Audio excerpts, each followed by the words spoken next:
The opinions expressed on this show do not necessarily reflect those of Talk Radio AM 640. 10, 9, 8,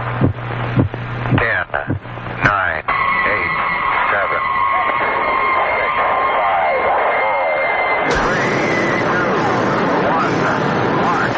Roger, backup clock is started. Extreme radio for extreme times. This is A View from Space with the Spaceman on Talk Radio AM 640.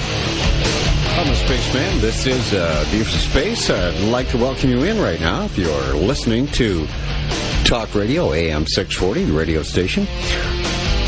I welcome you in, or if you're at work right now listening via the Radio Player Canada app for free, I welcome you in also. Or if you're picking up the show free on Apple Music, I welcome you in too.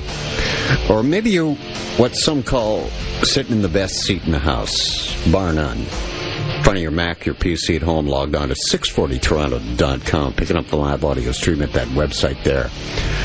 I welcome you in. Wherever you are in the world, I welcome you in.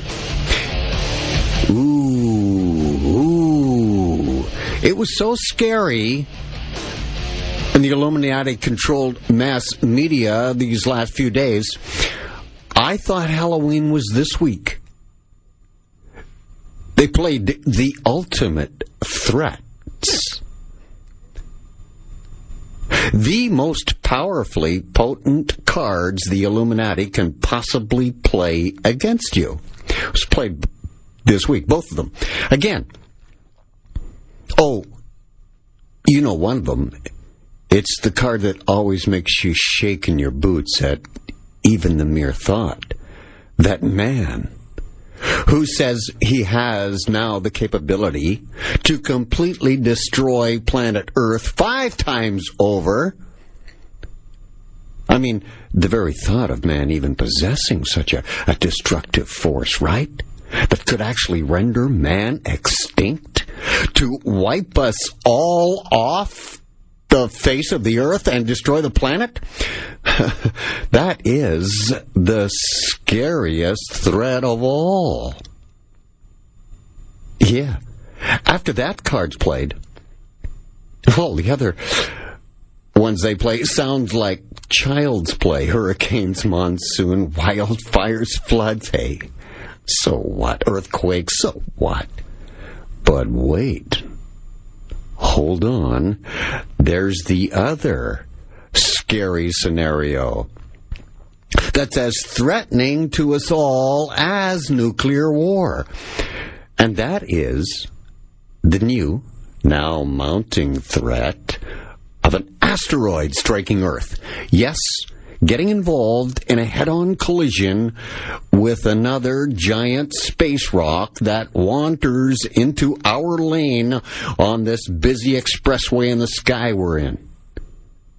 The scenario that one day some great big behemoth of a space rock will be coming right at us and will slam into us, obliterating everything, including the planet and all its inhabitants. What a doomsday scene painted this week. Just like a nuclear scenario.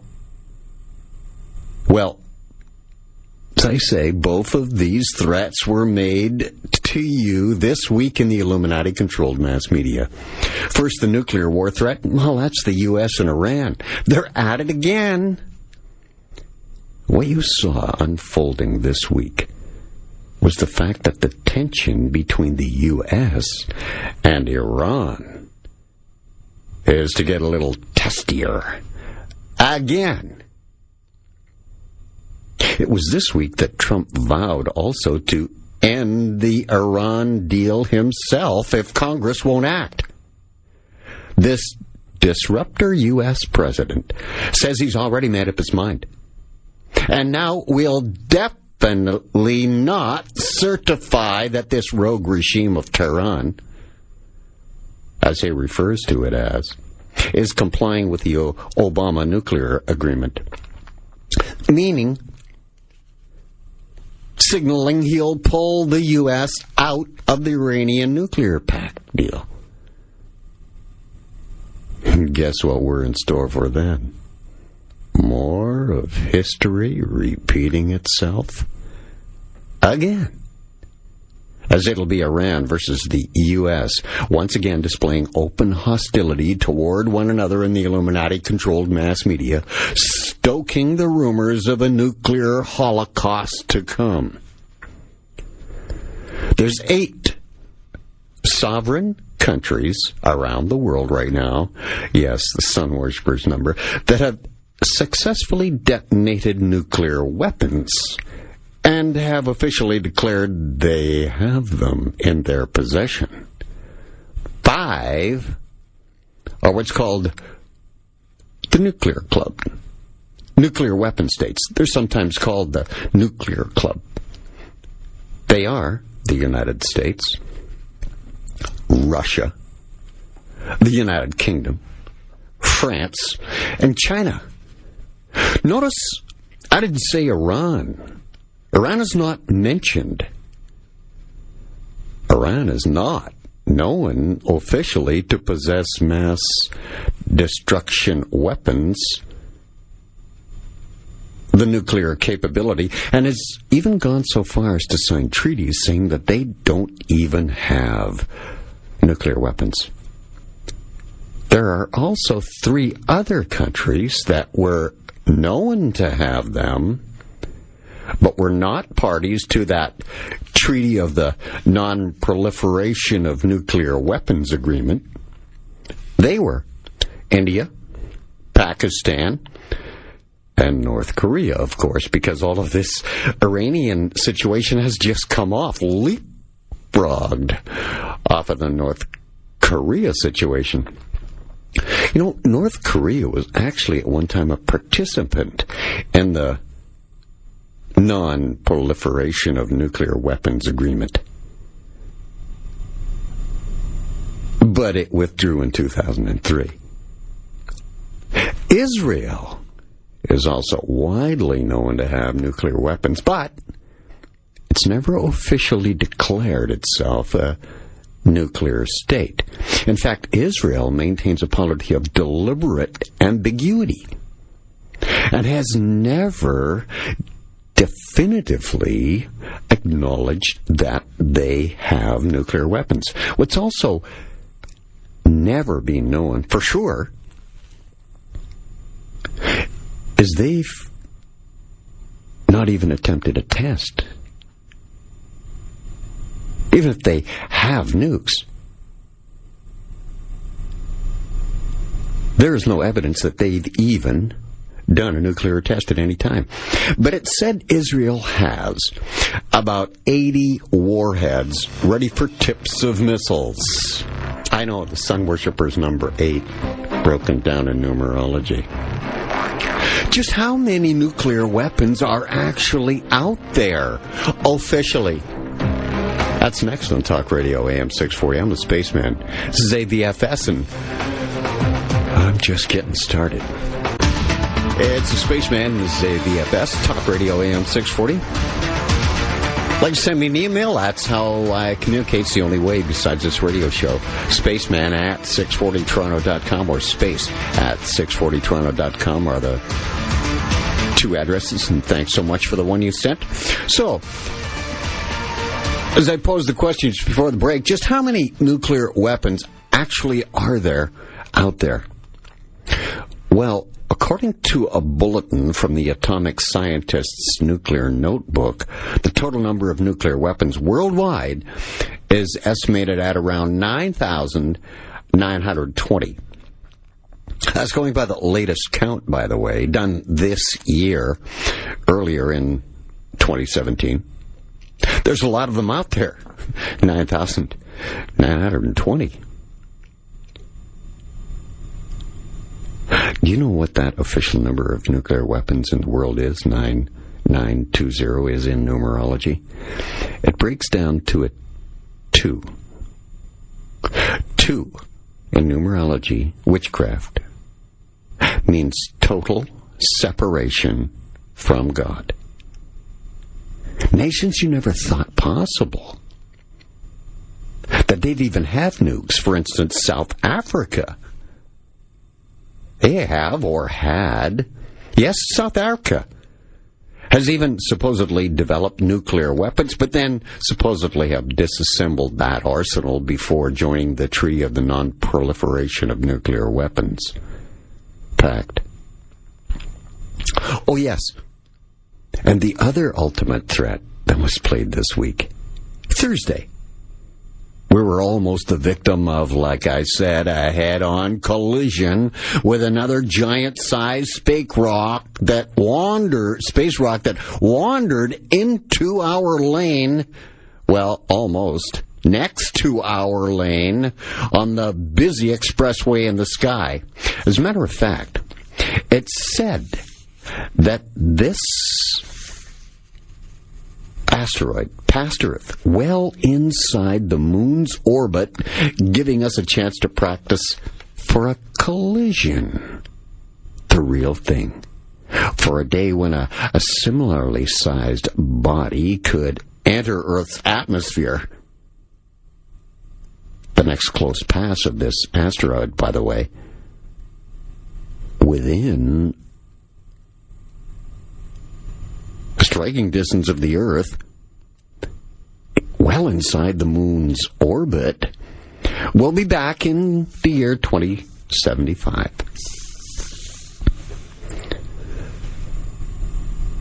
Yes, that's the other ultimate threat that was played this week. It happened this past Thursday.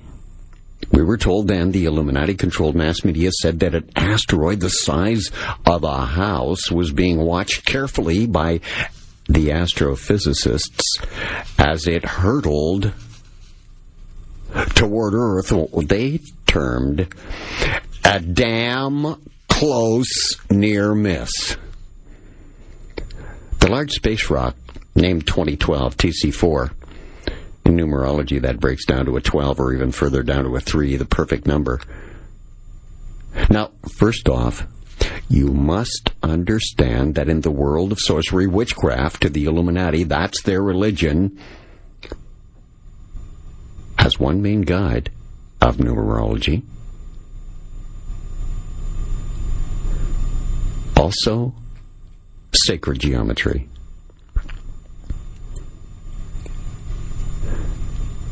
Yes, the number 3 is the first sacred number, the first perfect number. 3 represents the pagan trinity. The pagan trinity in the ancient Babylonian religion is the god of heaven, the sky, Anu, as he was known, the god of the sky. He is the sky. He is the first of all gods. Then there's Enki, the god of the earth. She is the earth. And then there's Enlil, the Lord Wind. He is the god of air, wind, and storms. The number 3 not only represents the pagan, ancient Babylonian religion Trinity, but also is represented in the shape of the triangle, geometrically. That's why the ancient Egyptian pyramids figure so heavily into the occult world that we're living in today. And the number 3 is spiritually known as the third eye of Hinduism. Occultists will multiply and add 3 to other sacred numbers to create new numbers, but they also group the 3s and 2s and 3s together because they believe in the principle of what's called intensification, meaning that the greater power is achieved when a sacred number is grouped, multiplied, magnified. It's the meaning of the phrase double shot power that you hear me say occasionally, a phrase that's spoken in witchcraft covens. 3 is of greater intensification when you double it as a double 3, 33, or triplicate it even as in 333. Occultists have used the number intensification of 333 as the hidden symbol by which they represent the more offensive number 666, the mark of the beast. When the details of an event are so arranged as to contain certain sacred occult numbers or numeric combinations, this is literally an occult signature on the event. If you've been listening to AVFS on Talk Radio, AM 640, for any length of time, you'll know and understand that well. 2012 TC4, the asteroid that was first spotted 5 years ago, coming closest to Earth inside of the moon's orbit this past Thursday. 5 years ago it was spotted. The number of death in numerology by the Pan-STARRS telescope, capturing it at the Halakala Observatory in Hawaii, before it disappeared as it orbits the sun. It then reemerged in July earlier this year on a trajectory well inside of our lunar orbit, we're told. So the scientists said the asteroid swung by Earth at about 1:42 in the morning Eastern Standard Time here in North America, the east side of North America, passing right over Antarctica, but posed no threat. But what we're told, what it did was to present space agencies with a rare opportunity to test the planet's space defenses and war game that they would certainly need if a larger, more threatening asteroid was detected heading straight for Earth. The best place to view 2012 TC4's passing that asteroid was in Australia on Thursday, and even then it was only visible via a telescope. So how close actually did it come to Earth? 2012 TC4, the asteroid, is between 50 and 100 feet in diameter, we're told, and traveling through space at about 16,000 miles an hour. That's about 4.5 miles a second. It passes us this past Thursday with a mere 27,000 miles when it went over Antarctica. To give you an idea of the distance of what 27,000 miles is, here's something that might help you visualize how far that really is.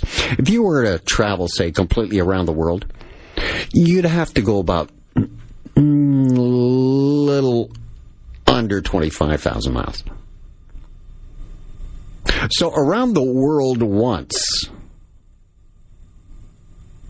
and you've got the distance that this latest asteroid threat came to us this past Thursday. Now, 25,000 miles or 27,000 may sound like a long way away, yet it's a short distance when you're talking about distances between celestial bodies. The high priests of black magic / science will tell you 27,000 miles is about an eighth of the distance between the Earth and the Moon. It's also just above the distance of our large footprint satellites in orbit right now. Yeah, we have some satellites that are very close to that, they tell us. One of the high priests of space travel by man who heads the European Space Operations Center in Darmstadt in Germany said it was damn close. The farthest satellites are 36 kilometers. That's about 22,000 miles out. So this is indeed a close miss, he said. He went on to say that the 2012 TC4 asteroid posed absolutely no threat to the planet, but it did afford a chance for them to test our asteroid tracking and space defense capabilities. Yeah. Has Earth ever actually been struck before? You might ask.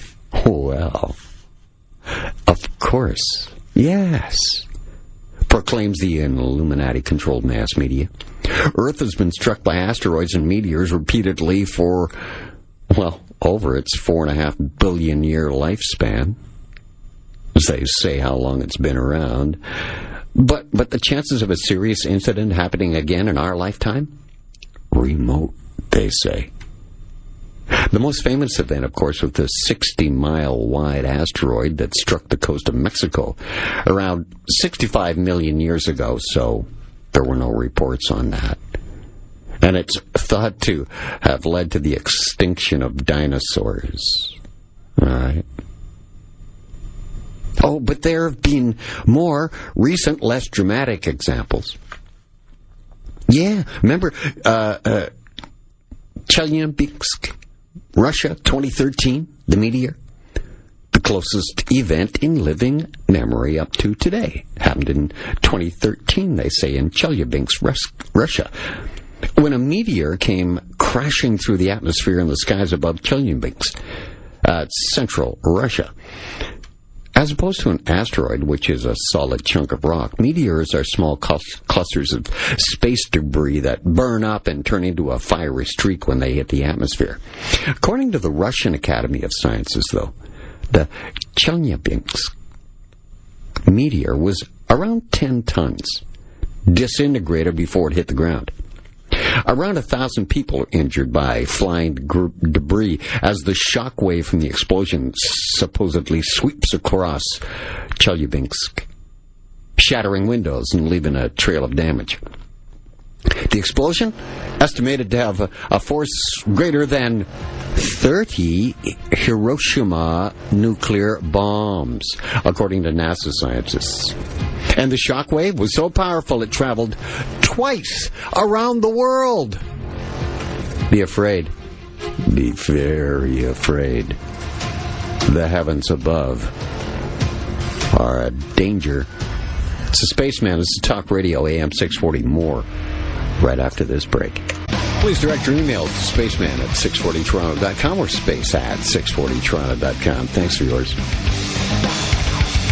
So, has an asteroid ever impacted Earth? Oh, yeah. Most famous, of course, the 60-mile-wide asteroid that struck the coast of Mexico around 65 million years ago. And it led to the extinction of the dinosaurs. And then there was Chelyabinsk, Russia, 2013. There have been others. That explosion, supposedly having the force of 30 Hiroshima nuclear bombs. Shockwave so powerful it traveled twice around the world. It was another asteroid, major hit, back in 1908. Russia again. Unfairly targeting Russia. It's known as the Tunguska event. It's supposedly the largest recorded asteroid incident. The event supposedly happened in Tunguska, in Russia. Get this. Actual eyewitness reports from the time are sparse, as the event was not properly investigated, we're told, until 19 years after it happened. But reports from the time say a fireball, believed to be between 160 feet to 130 feet, or 330 feet, wide, hit an area of the remote Siberian forest near Podkamenyaya. That's in Tunguska area, with the Tunguska River in Russia. The fireball supposedly completely incinerated around 1,200 square miles of forest, destroying 80 million trees. Residents of the nearest town, 35 miles away, were said to feel the heat 35 miles away from the blast itself. It says the windows broke too as the ground shook. No official human casualties were reported, though. Although one local deer herder was said to have been killed after he'd been thrown into a tree by the blast. The Tunguska event is estimated to have about 85 times more energy than the atomic bombs the American forces used on Hiroshima. Now, this was released this week, all of this. And this is according to the European Space Agency now. An asteroid or meteor the size of Chelyabinsk Russia that hit Earth. On average, every 10 to 100 years, that will happen. Whereas an object the size of the Tunguska event strikes roughly every 100 to 1,000 years. Well, this weekend we've been comforted by the Illuminati-controlled mass media saying that 2012 TC4 didn't pose any threat, even though it came within 27,000 miles of Earth, well inside our moon's orbit. Even though this latest near-miss asteroid's orbit has been described as damn close, I hate to call them astrophysicists because they're high priests of black magic/science, we're told that they can now actually predict an asteroid's path within a margin of around 10 miles now. And they're confident that the 2012 TC4 asteroid would enter into the Earth's atmosphere.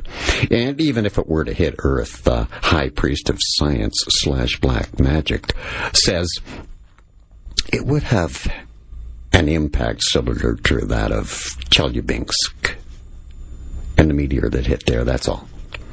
The Near-Earth Object Segment Manager, though, at the European Space Agency based in Netherlands said this is the latest asteroid that was smaller than Tunguska in Russia, but only by about 10 to 20 meters, so this latest threat was more like Chelyabinsk in 2013. So this now opens up a whole new game that can be played by the elites as to how to build space defenses against asteroids. Can you see the debts of some countries going much higher than they already are, having to now fork out some money for space defenses? How prepared are we, they ask, for a major space rock to impact the Earth? This is what the 2012 TC4 asteroid conjured up this week and accentuated to the world. And it affords the space agencies across the world an opportunity to wargame the planet's space defenses for a scenario where Earth would be in the direct path of a monstrously dangerous asteroid. And what would we do? If an asteroid the size of 2012 TC4 that passed by this past Thursday, we're told, or slightly bigger, was on course to hit a populated area, agencies like the European Space Agency and NASA say they track these rogue rocks for you and would wear the responsibility as to warn us of all the coming events that might happen and to work with relevant governments to potentially start an evacuation if necessary. Can you see that coming soon in the Illuminati-controlled mass media? A possible hit. They're evacuating. I sure can. But they warn, if these two agencies, the European Space Agency and NASA, detected an object over 130 feet across, say, approaching anywhere near Earth, they'd need to start looking at about deflecting that asteroid out of Earth's path. To do this, space agencies would have to fire a satellite into the asteroid in an attempt to shift its trajectory in what's known as the kinetic impactor method. The asteroid would need to be hit when it was at least 2 years away. And then possibly there would be enough time to alter its trajectory and maybe clear Earth, pass by. But can we do that? Do we have the technology, the capability now, you might ask?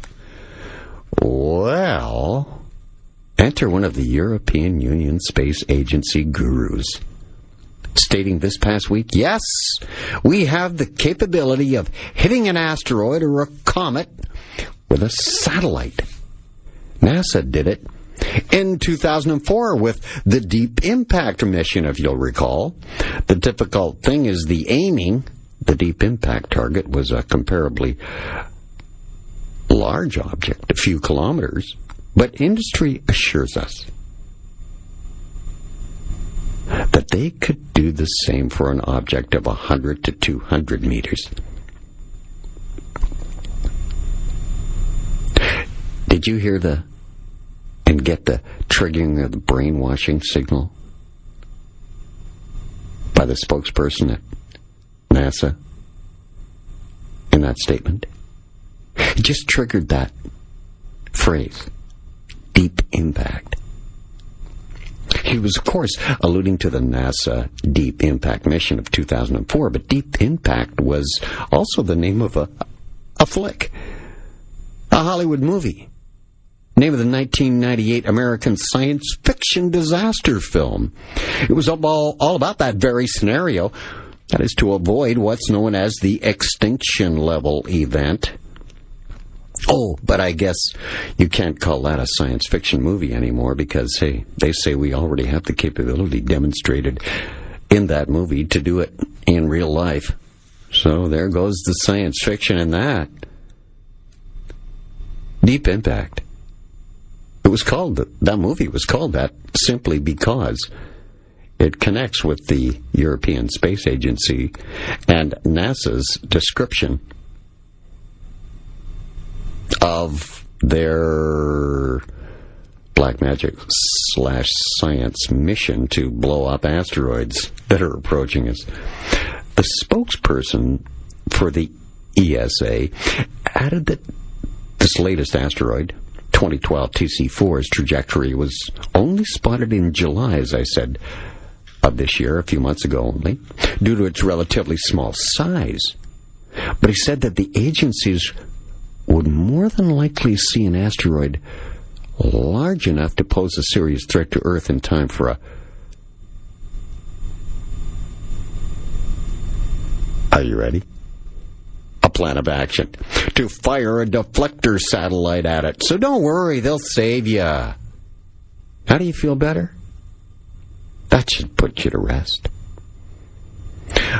I'm sure we can put all of our trust in them to watch out for us all. The ESA and NASA. How comforting. Now, what if I were to tell you that the Illuminati want to make you believe that asteroids colliding with Earth is not new? In fact, it's happened many times before. Therefore, it will happen again and soon. What if I told you the evidence for the collision of asteroids impacting the Earth and affecting all civilization is actually found in the ancient Babylonian and ancient Greek and Roman myths? Let me reveal to you what the Illuminati intend to point to as their smoking gun evidence that these cosmic cataclysms, these collisions of celestial bodies have gone on before and will happen again. So be warned. The Illuminati want you to believe that near-Earth space is anything but safe. We could be killed by stuff falling from the sky right now.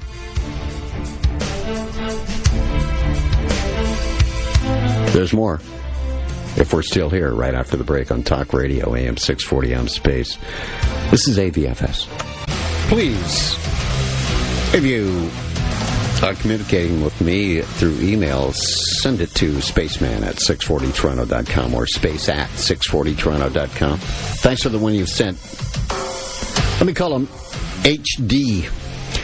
Writing this week to give you my thoughts about the current political climate. Just talking about America. I'll make it brief. This is how they wanted it to become. We had no chance to avoid it. They planned it. And we sat around and let it happen. Kind of cryptic. thinks America's in a strange space right now. He signs it. Farewell. HD from Langley, Virginia.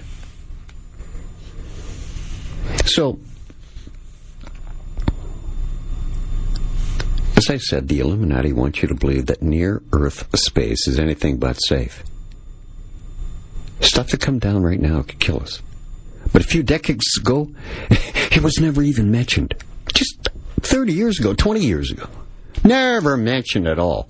Or even heard of, except for the theories of wiping out the dinosaurs, much less putting it on the news, threatening all with the fear of death from the sky, as they do now. But now things have clearly changed. Remember, everything that can be shaken is going to be shaken too in this transformation of disruption that we're all going through. All this new information, in the light of newly revealed knowledge from our fake space explorations, I'd say now it's common knowledge to suppose that humanity has today learned to dread comets as a consequence of a direct experience with this new highly destructive force from literally out of the blue. The latest story floated in the Illuminati-controlled media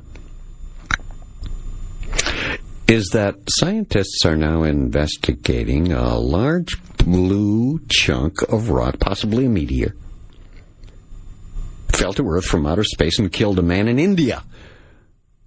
And there's again the Chelyabinsk Russian story, 2013, according to the Russian Academy of Sciences, the city was hit by a meteor.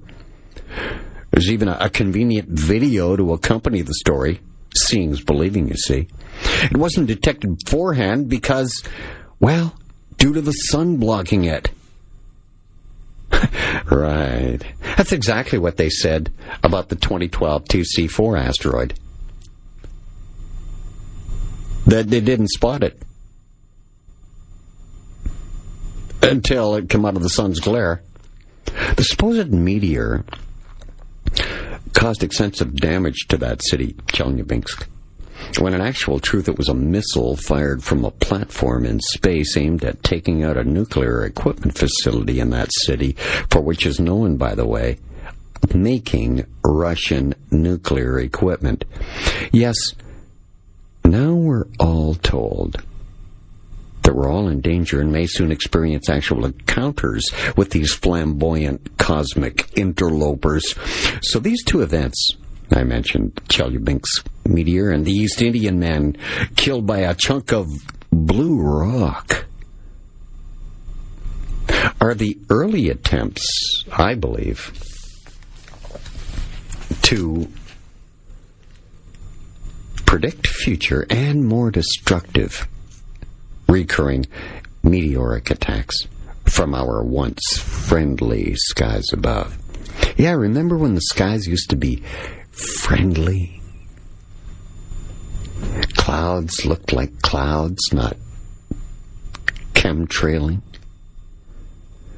The Illuminati intend all of this to lead to widespread and ultimately a formalized belief that star positions are indeed directly influencing events here on Earth. As it is above, you heard me say thousands of times, I expect, if you're a regular listener. So it is below. The whole premise of comets breaking up and falling to Earth is to threaten man's very existence on Earth. For example, astronomer Bill Napier interprets meteor streams of the Taurid complex as traces of a large comet that entered the inner solar system 20,000 to 30,000 years ago. His idea, and it's only an idea, is that the Earth later ran into a dense trail of its material over the course of an hour, with North America bearing the brunt and experiencing thousands of fireball explosions, each comparable to a nuclear bomb. Shockwaves from the impact might have even triggered the flood basalt event. A flood basalt is the result of a giant volcanic eruption or a series of eruptions that coats large stretches of land or the ocean floor with basalt lava. Flood basalt provinces like the Deccan Traps of India are said to be formed this way. I say more electional science here. Oh, you know what my term for electional science, or my description of it, definition. Electional science is not science. Electional science is, I want to believe this, so find me evidence that points to I'm probably right. That's electional science. You don't have to go through all of the real science rigors of putting it through, testing it in all sorts of ways. Takes years and years. No, electional science is much easier and quicker. You get a computer to spit it out for you. You see, there are now said to be supposedly 11 distinct flood basalt episodes that occurred in the past, 250 million years or so, resulting in large volcanic provinces or lands, creating plateaus and even mountain ranges right here on Earth. That's the way the Illuminati explain away the supposed extinction of many prehistoric animals, the dinosaurs, which I don't believe ever existed at all. They took lizards and just made them, giants. Drawings. But there has to be death, you see, in order to convince the population. You could be a dinosaur, too, if you don't listen. Dead. Extinct. Their electional science goes this way. A large comet that entered the inner solar system produced incredible damage, as well as the meteoric shocks that followed, where all the dinosaurs waiting on the Earth were wiped out. That's another great example of revisionist history, as I call it. Observed comet phenomena, like fragmentation, where a comet appears to produce one or more offspring, chunks. It's also used to explain the origin of odd mythology,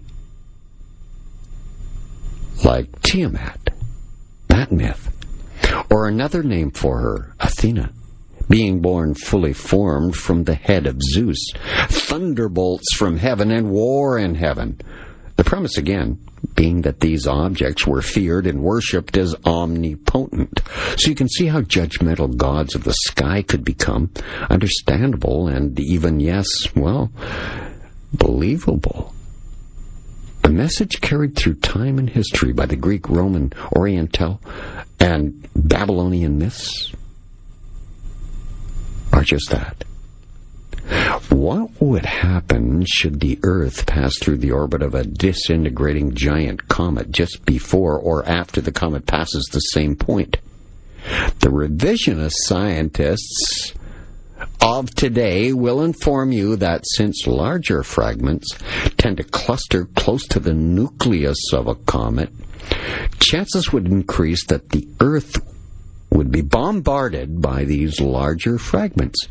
The severity of this comet fragment shower would far exceed any ordinary meteor shower. Not only would shooting stars and bright fireballs caused by small debris appear, but they'd also cause large air bursts and possibly even ground impacts. Shockwaves. This would result in significant destruction should they occur over, say, New York City or some other greatly populated area. So be very, very afraid. If a large enough fragment struck in the ocean, say 200 meters or so in diameter, that got through the Earth's atmosphere, it'd raise tsunamis, we're told, even at a great distance that would sweep away any or all inhabitants on the coastal areas. That's what the message to the world was with the tsunami from the Fukushima nuclear plant explosion event. It was designed to establish and reinforce that very fact. If you'll notice now, many times an earthquake happens and a major volcano erupts near the coast of the Illuminati-controlled mass media, we'll always say there's a tsunami warning issued for such and such a location right after it. The astronomer Duncan Steele, who's, by the way, a colleague of Bill Napier, two very high priests of this /science black magic, these two have the Illuminati message. That's why they're said to be on at the front of this story and having the so-called new information. These two so-called astronomers, Duncan Steele, Bill Napier, refer to this process as coherent catastrophism, which is widespread destruction with the cause coming from the arrival of many impactors. Meteors within a few days impacting, as opposed to the sporadic arrival of objects spread randomly in space. This showering, in their view, could last for a couple of years until the cometary orbit passes, meaning spins away from our atmosphere. It would be sort of like getting rained on for days on end with a small break and then beginning all over again. How's that for a threat? And you thought the torrential rain was bad. Of course, according to our incredibly intelligent astronomers, Steele and Napier, there could still even be more than in the form of sporadic debris, unrelated to the disintegrating comet that may impact at any time as well. If you can take it, there's more. It's on the other side of this break on Talk Radio AM 640. Please send your emails to space@640toronto.com or spaceman@640toronto.com if you care to send one. Let me call this person JJ. Says, hey, Space, they're at it again. Remember the great axis of evil? We're still cleaning up that mess while trying to pick a fight with Iran. I don't believe for a second that there's 9,920 total nuclear weapons in the world. Sure, that might be the official number, but you and I both know that the leaders hold on to more just in case. They want the power. They want to control us. We are nothing to them. They'd rather end the world before allowing us to know the truth. JJ, Toledo, Ohio. Yes, I was talking about the other threat that was in the Illuminati-controlled mass media this week, with Trump vowing to get out of the Iran nuclear pact. And, of course, Thursday, what I'm still talking about, is the asteroid that came within 27,000 miles of Earth. It was well inside the moon's orbit, we're told. Now, comets are nothing new. It's a great threat for them to use, though. The skies are not friendly. Look up, you might die today. The ancients were not entirely ignorant of their beliefs of the existence of comets either, but they saw them only as bad omens when they appeared. I mean, it's not a stretch of anyone's imagination to look up and see a streaking light across the sky and say to yourself, hey, what if whatever that is fell on us? The two high priests of black magic / science, Steele and Napier, I've been talking about those two guys, went on to state that fragments hitting the ground would cause earthquakes and blast damage, as well as start firestorms and maybe even trigger volcanoes, which in turn would amplify the environmental effects through the release of soot into the air, polluting it so badly, Nan would have trouble even breathing. Surely death would not be far away then under that scenario. You see why the Illuminati love these guys? I mean, their electional science. I want to believe it's this way, so I'm going to make up some proof that it is this way. It's not based on fact at all, but merely conjecture. They think it, therefore it is electional science. So even fragments hitting the water might well generate tsunamis, which would devastatingly flood coastal and inland regions. Would it surprise you to learn that according to Joanna Bailey, another of the elite's chosen high priestesses, states that in fact, at least according to her, the ancient Celtics had an oath which translates as this: "We will not move from this place until the stars fall from the sky, the earth quakes, and the sea comes over the land." In Lessons from Jupiter, a book, according to the English astrophysicist Victor Klube and Dr. David Asher of the Armagh Observatory in Ireland, wrote, "We do not, of course, deny a general background of Earth-crossing asteroids from the asteroid belt, but it is these meteorological streams harboring swarms of super Tunguska-like debris," referring, of course, to the Tunguska event in Russia, which is the largest asteroid ever to impact Earth, we're told, in modern times, which are now perceived as the source of high-level dust veils and low-level air bursts in the atmosphere, essentially controlling climate and extinction on Earth, and punctuating the course of evolution. It's one thing to talk about the probabilities of an Atlantean or a Lemurian civilization, and it's totally another thing to come up with the reasons both or either were destroyed. Frank Joseph, editor-in-chief of the Ancient America magazine, has an interesting opinion on the destruction of ancient Atlantis, Lemuria, as it's also known. He says the civilization of Atlantis was destroyed by a comet. So here comes more of this, what I call celestial mythology, that I'm speaking about here tonight on AVFS on Talk Radio AM 640. Here's what we're being told about the comet known as Enki. Remember Comet Enki?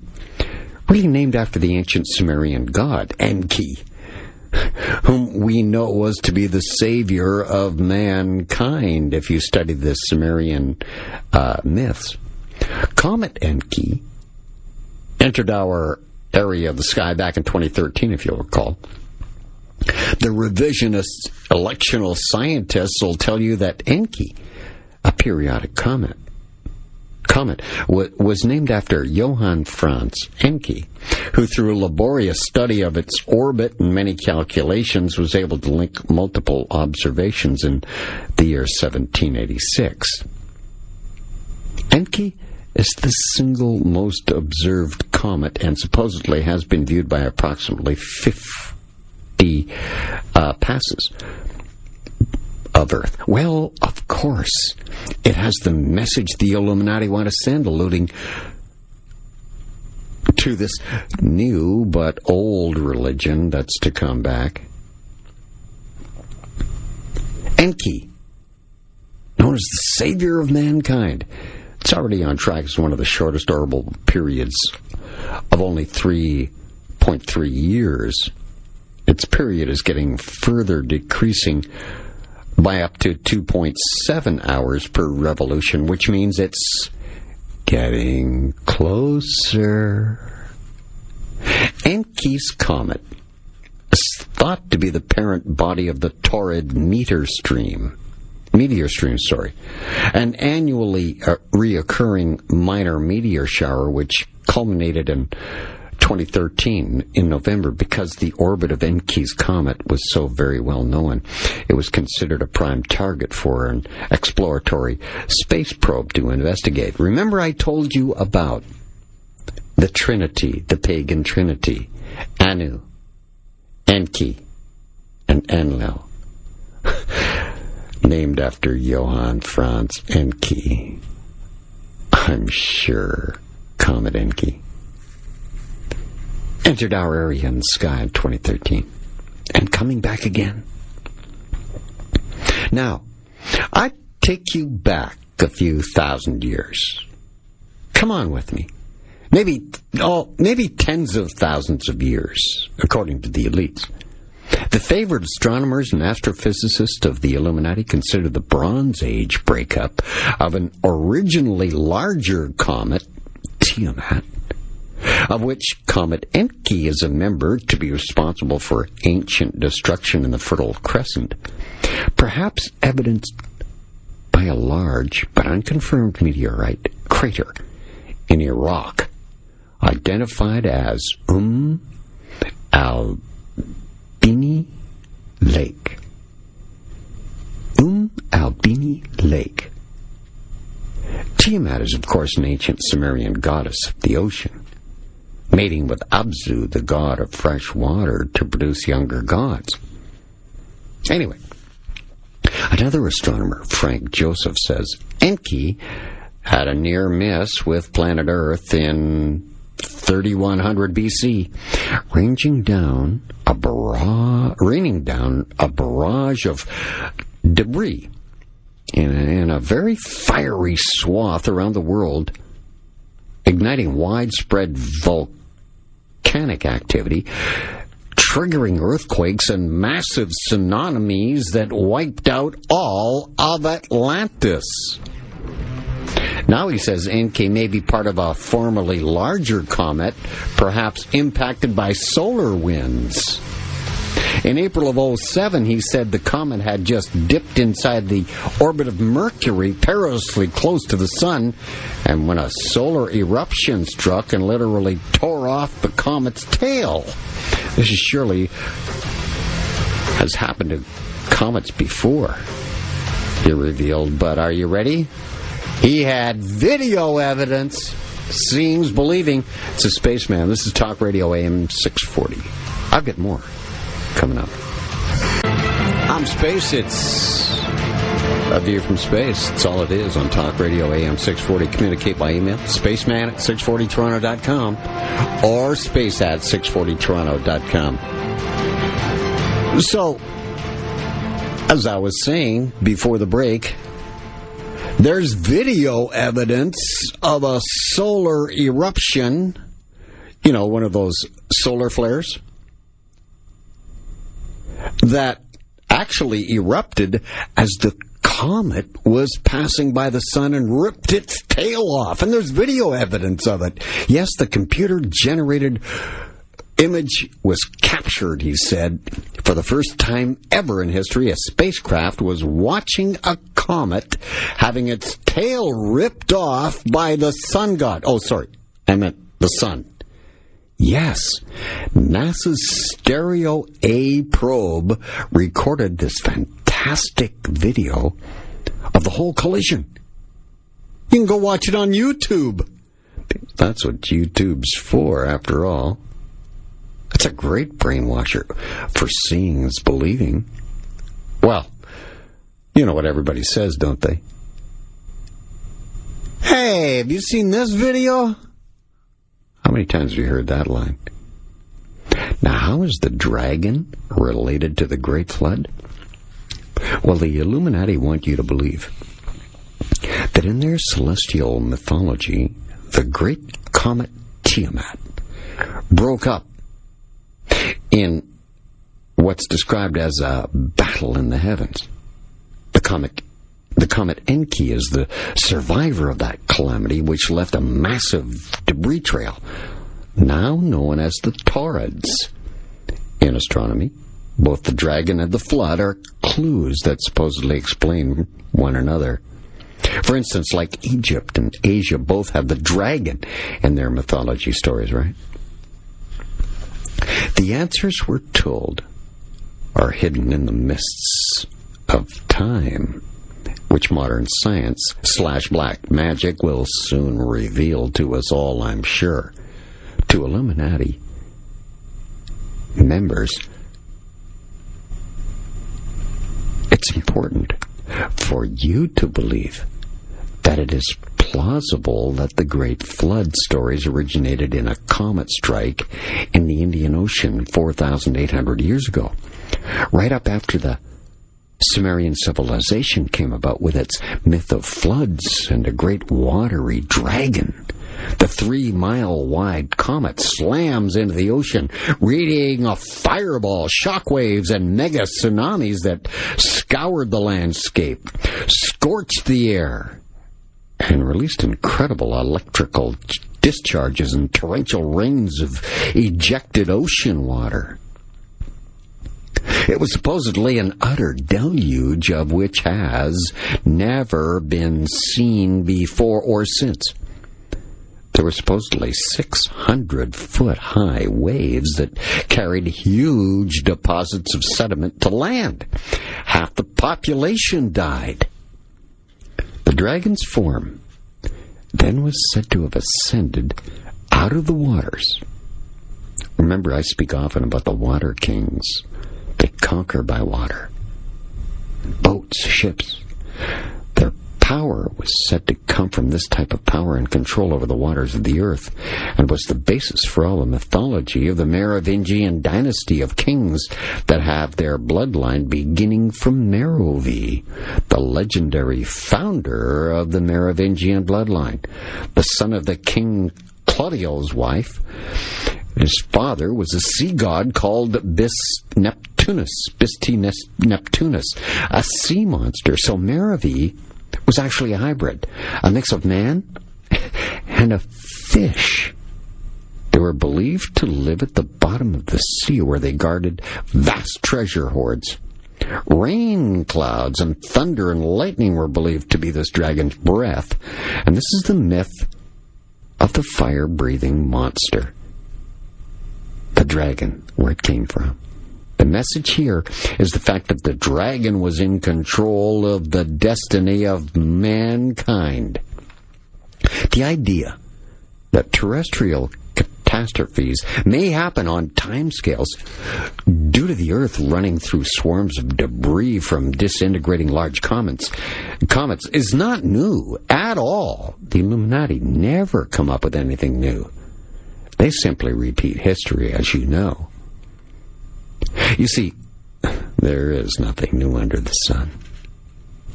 This accumulation of supposed events has allowed our overlords and their science black magic magicians to build an astronomical model which can plausibly reveal a postulated what's known as a YDB catastrophe.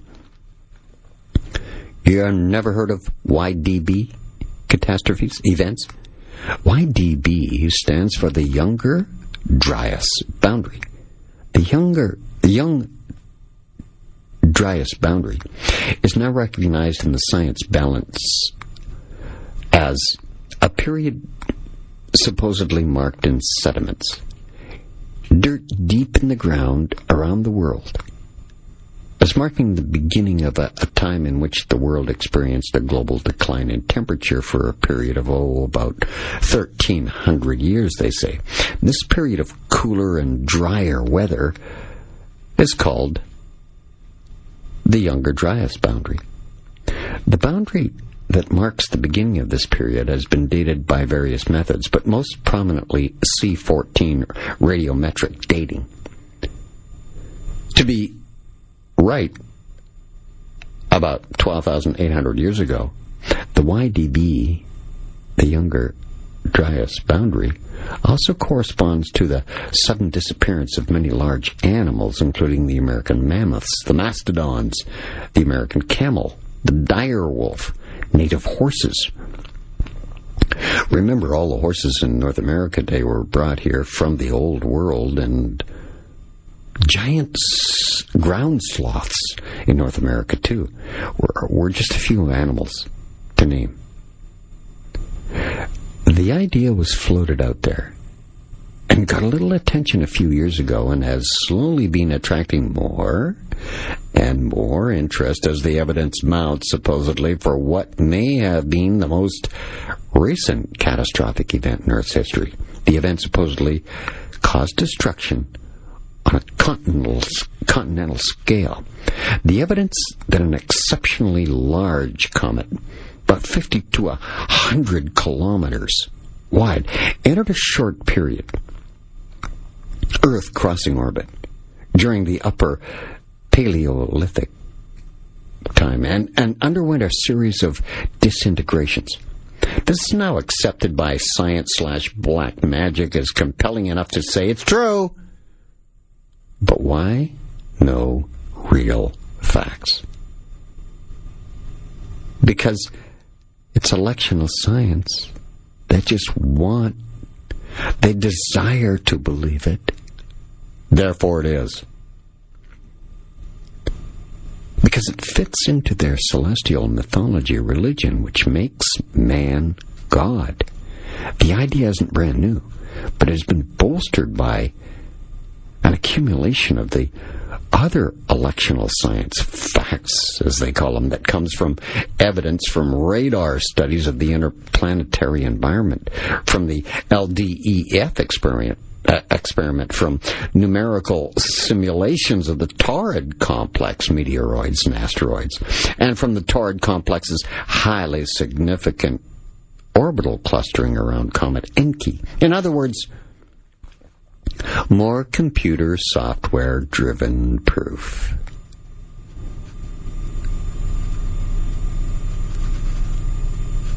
Now, I want to give you a picture of an event that could easily be a nuclear holocaust, and yet the elites would say to you, we've been hit by a comet we didn't see coming. So I want you to imagine, now you're an inhabitant of one of the very first bustling but overcrowded cities on Earth. A booming economy of agriculturists and traders.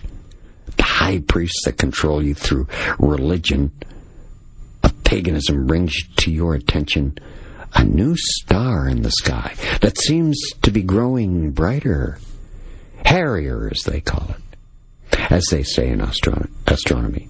This star becomes brighter and brighter and brighter in a very short time. And this evil eye in the sky, as the priests call it, is intuitively considered the malevolent event. It's even upsetting the order of things in the heavens. It stirs something up deep within the people's memory, which cannot quite be identified, but is felt as very primal, inducing agent that brings the emotion of great fear. The comet wags its ever-growing tail as it nears the sun, becomes ever more threatening as it nears Earth. It builds and builds to become ever more foreboding as it increases in size and brightness. It's now beginning to even rival the sun and moon itself from dominance of brightness in the sky, day and night. Then, at some point, that disturbing light in the sky begins to fall and falls to Earth. In an instant, everything is instantly changed. The change is a return to primeval chaos, where survivors of this event can't tell sky from Earth because terra firma has literally disappeared with this inundation of unbelievable magnitude, with nothing comparing it to in memories of human disasters ever all time. But before the flood of water actually arrives, a new sun seems to appear out of the storm. Meteor showers of debris pepper the air just before the enormous fireball flares into instantaneous destruction. That fire is followed by the hot, electrical heat wave of a sonic boom, which carries the power of an electromagnetic storm with it in the wake of this massive impact from the comet. Plasma auras ripple like northern lights, only 1,000 times brighter across the sky. They writhe and coil like serpents throughout the now blackened sky. Mega lightning, jolting the ground, igniting fires that roar. The earth then begins to shake and shift and buckle under the stress. The flood wind blows and hits land like a relentless dragon's breath, with waves upon waves of assaults for days, nights on end, that never seem to end. Sounds like a mighty battle of titanic proportions, doesn't it? A battle of the gods themselves, doesn't it? It's the Spaceman. This is Talk Radio AM 640. It could be a nuclear war. Please direct your emails to spaceman at 640toronto.com or space at 640toronto.com. Thanks for yours. Yes, the Illuminati want you to believe the black magic / science they're disseminating around the world in the Illuminati-controlled mass media. They don't want you to think of this scenario that I have just described as a myth. You see, because it's a story that has appeared in many cultures around the world, and it fits in with the overlords of our world's celestial mythology that they have created. The elites want you to believe an event like the one I have already described has already occurred, and that it will happen again. They want you to accept as real a legendary event that exceeds the most fertile imagination. Ancient superstitions are the result, not the cause of the epics that hold on to the people, gazing at the heavens incessantly, lest another such cosmic impactor threaten Earth's existence. Ancient superstitions are the result.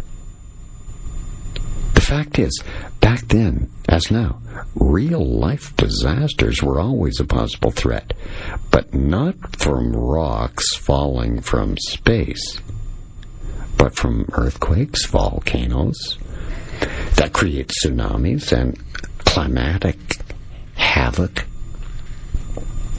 The Valley of Mesopotamia, ancient Sumeria, dominated by a couple of main rivers, right?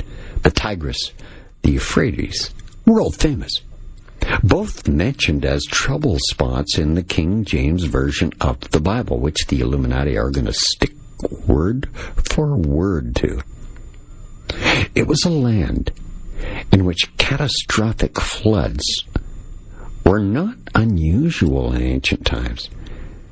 And it is not, repeat, not surprising that stories about a major flood found its way into the mythology of this area. These kinds of stories reflect an understandable preoccupation with flooding in an area where flood disasters were an important reality, and that a small group of men desperately wanted to control the masses, just as they do today. There's nothing new. The Illuminati can trick you into believing the end of the world's coming today. If there were heavy flooding, you'd just know better. But what if you have a new threat you know very little or nothing about? Like, say, the scenario I just brought up, comets from outer space impacting Earth. Isn't that just like it was for the ancient people in Mesopotamia with the floods? If you know nothing of the science / black magic of deep space today, you're just like those ancients living in Mesopotamia. which is, of course, modern-day Iraq today. By the way, chaos still comes from that region even today, and not by accident. Who was it? John Kennedy, I think, once said, "Things don't just happen, they're made to happen." You see, there is nothing new under the sun, and I'm right. It's simply history repeating itself. We're told that the sole survivors of the Sumerian, Akkadian, Babylonian, and biblical versions of the tale of ancient times report the abject terror that rained down on humanity, virtually obliterated it from the world, at least their world as they knew it.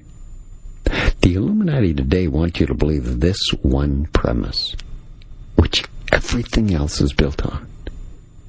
And that is, the oldest timelines of events are likely the most accurate.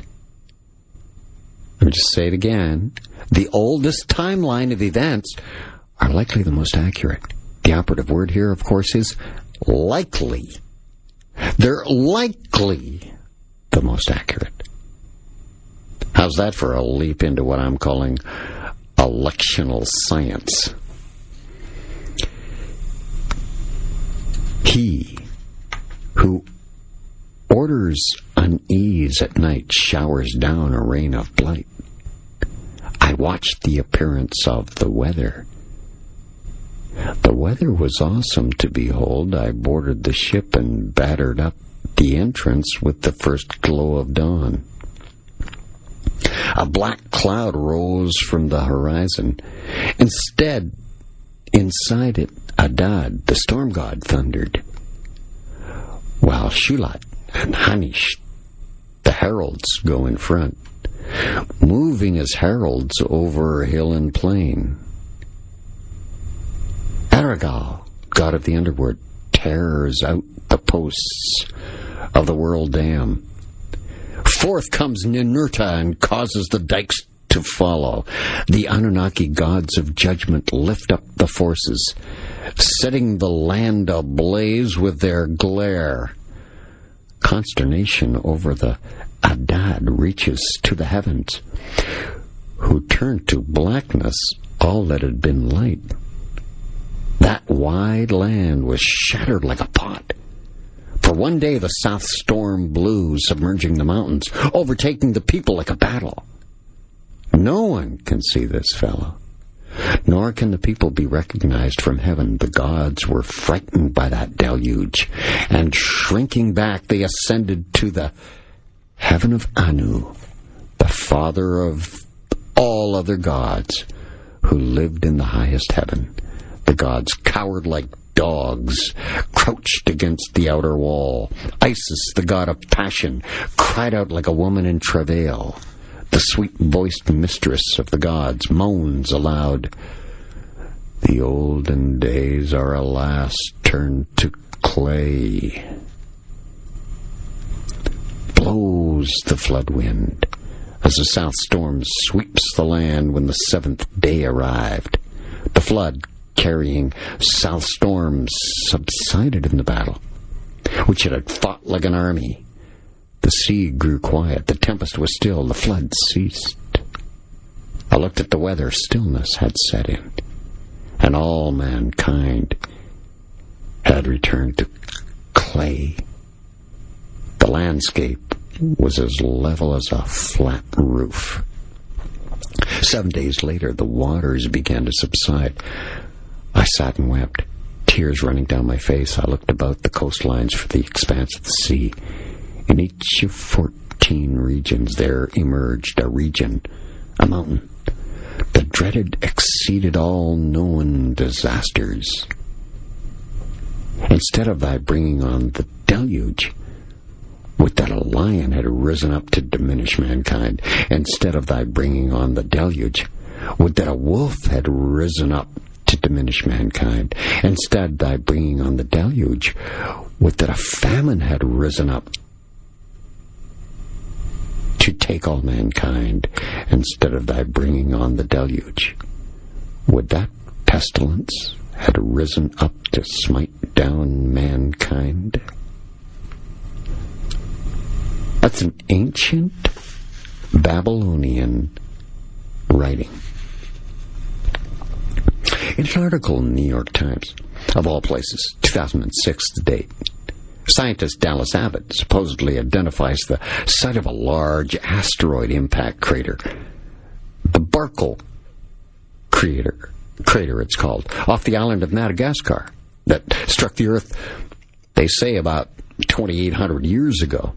This supposed asteroid landed in the seabed and sent a 900-foot wall of water, a mega tsunami, around the Indian Ocean, impacting land as far away as Australia, crashing into the coast of Africa, up the Red Sea and Persian Gulf, and quite possibly into the Mediterranean as well. This disaster impact would have sent a huge surge of water into the mouth of the Tigris and Euphrates rivers, flooding the ancient land of Samaria, the source of the biblical legend. Sir Leonard Woolley, who was the archaeologist given credit for discovering the ancient city of Ur, by the way, in Iraq, in one of his archaeological digs, he says he found 30-foot flood-deposited sand that separated the most ancient levels of the city from newer inhabitation levels on top of the flood debris. Analyzing stratas of dirt, scientist Dallas Abbott's findings of deep-sea meteor and asteroid strike craters, which she says has developed the technology to discover, indicates that large-scale cosmic strikes hit Earth much more frequently than the high priest black magic / scientists have previously postulated. Perhaps every 1,000 to 3,000 years instead of every 100,000 years or so. Large asteroid strikes also produce weather alterations and many, many more global phenomena, she said. Don't you find it curious that Ms. Abbott's so-called discovery was right during the time period of 2800 BC? That's when the first ancient Egyptian pharaoh's dynasty started. I find that very intriguing and convenient. And maybe you might agree. I believe the answers to the relationship of the dragon mythology and deluge are hidden in the mists of time. In the Babylonian creation myth, Enuma Elish, the dragon Tiamat, is primeval chaos prior to the separation of heavens and earth. It's believed by the elites that the Great Flood stories originated in a recently discovered comet strike in the Indian Ocean about 4,800 years ago. Shortly thereafter, Sumerian civilization arose with its myth of floods and great watery dragons. This is the Spaceman on Talk Radio AM 640. AFS returns right after this. I'm the guy to call a Spaceman. It's Talk Radio AM 640. I'm just bringing back the past so I can actually show you our future. You know, you've heard the phrase, back to the future. That's what's going on. By the way, emails to space at 640toronto.com or spaceman at 640toronto.com. See, I believe the answers to the relationship of the dragon mythology and the floods, the deluges, are hidden in the mists of time, in the Babylonian creation myth. The 3-mile-wide comet slams into the ocean, radiating a fireball, shockwaves, and mega tsunamis that scoured the landscape, scorched the air, and released sonic blasts, incredible electrical discharges, and torrential rains of ejected ocean water and solid ejecta. It was an utter deluge. The 600-foot waves that were carried by this force had huge deposits of sediment, and they carried it to land. Half the population or more died, we're told, The dragon's form arose from this particular power of control over the waters of the earth, and it gave rise to a lot of the attributes singled out by very different peoples as the whole myth developed. Dragons were believed to live at the bottom of the sea, where they guarded vast treasure hoards, very frequently of pearls. Rain clouds and thunder and lightning were believed to be the dragon's breath, hence the fire-breathing dragon. The significance of the dragon was its control over the destiny of man. Is it surprising to you now that it comes synonymous with the creation story? Iliad, in his book Cosmogonic Myth, says the flood story might be a late addition to Gilgamesh, but the theme of the inaccessibility of immortality is not. And the 7 judges of hell raised their torches, lighting the land with their livid flame. A stupor of despair went up to heaven when the god of the storm turned daylight into darkness, when he smashed the land like a cup. That's a supposed account of the deluge from the Epic of Gilgamesh from around 2200 BC. The Sumerian creator is pictured as forming dry land from the primeval water in much the same way as the early cultivator of the Euphrates Valley procured the rich fields for his crops. The existence of the earth is not really presupposed. All the world was sea, water, until the god created land out of the waters by the only practical method that was possible in Mesopotamia. Also, the rivers of Mesopotamia could be terribly treacherous. The dragon idea spawned from its imagery from the Tigris and Euphrates, those rivers, and their flooding. Marduk, as king, who is identified with the sun god, conquers the once featureless and chaotic primeval water, the dragon of flood and storm. In the Hebrew versions of the story of creation, the deluge story points to connections between the Semitic Babylonians and the Jews themselves. The Sumerian versions are the originals taken by the Jews from ancient Semitic stories in Babylon. They increased the rain to 40 days and nights, and added that the fountains of the deep and the windows of heaven opened, which sounds like the horrendous effects of a massive impact. Some other cause, which the Illuminati want you to believe was a comet impacting Earth to be the real cause and not just local rain for the greatest flood in history in the Bible stories, because of the magnitude of damage that was caused. Believe me when I say the Illuminati are going to uncover new and stunning evidence that this was indeed what happened. And this will change the way we see God. Mega tsunami is orders of magnitude far beyond local flood excavations as at Ashur, revealing a tablet describing a true dragon with legs, implying it crawls up onto land. And a god announces the presence of the dragon, saying, "In the sea he lies."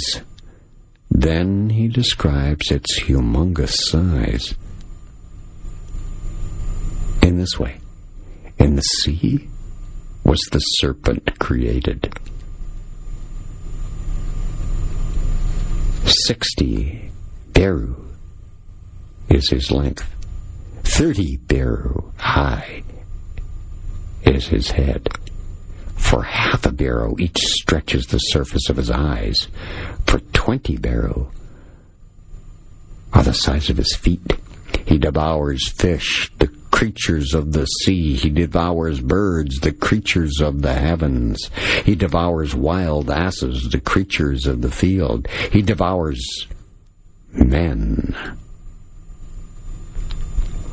There are ample grounds, then, for assuming the independent existence of the Babylonian dragon myth, though both the versions recover to have come to us in Semitic form. There's no doubt that the myth itself existed among the Sumerians.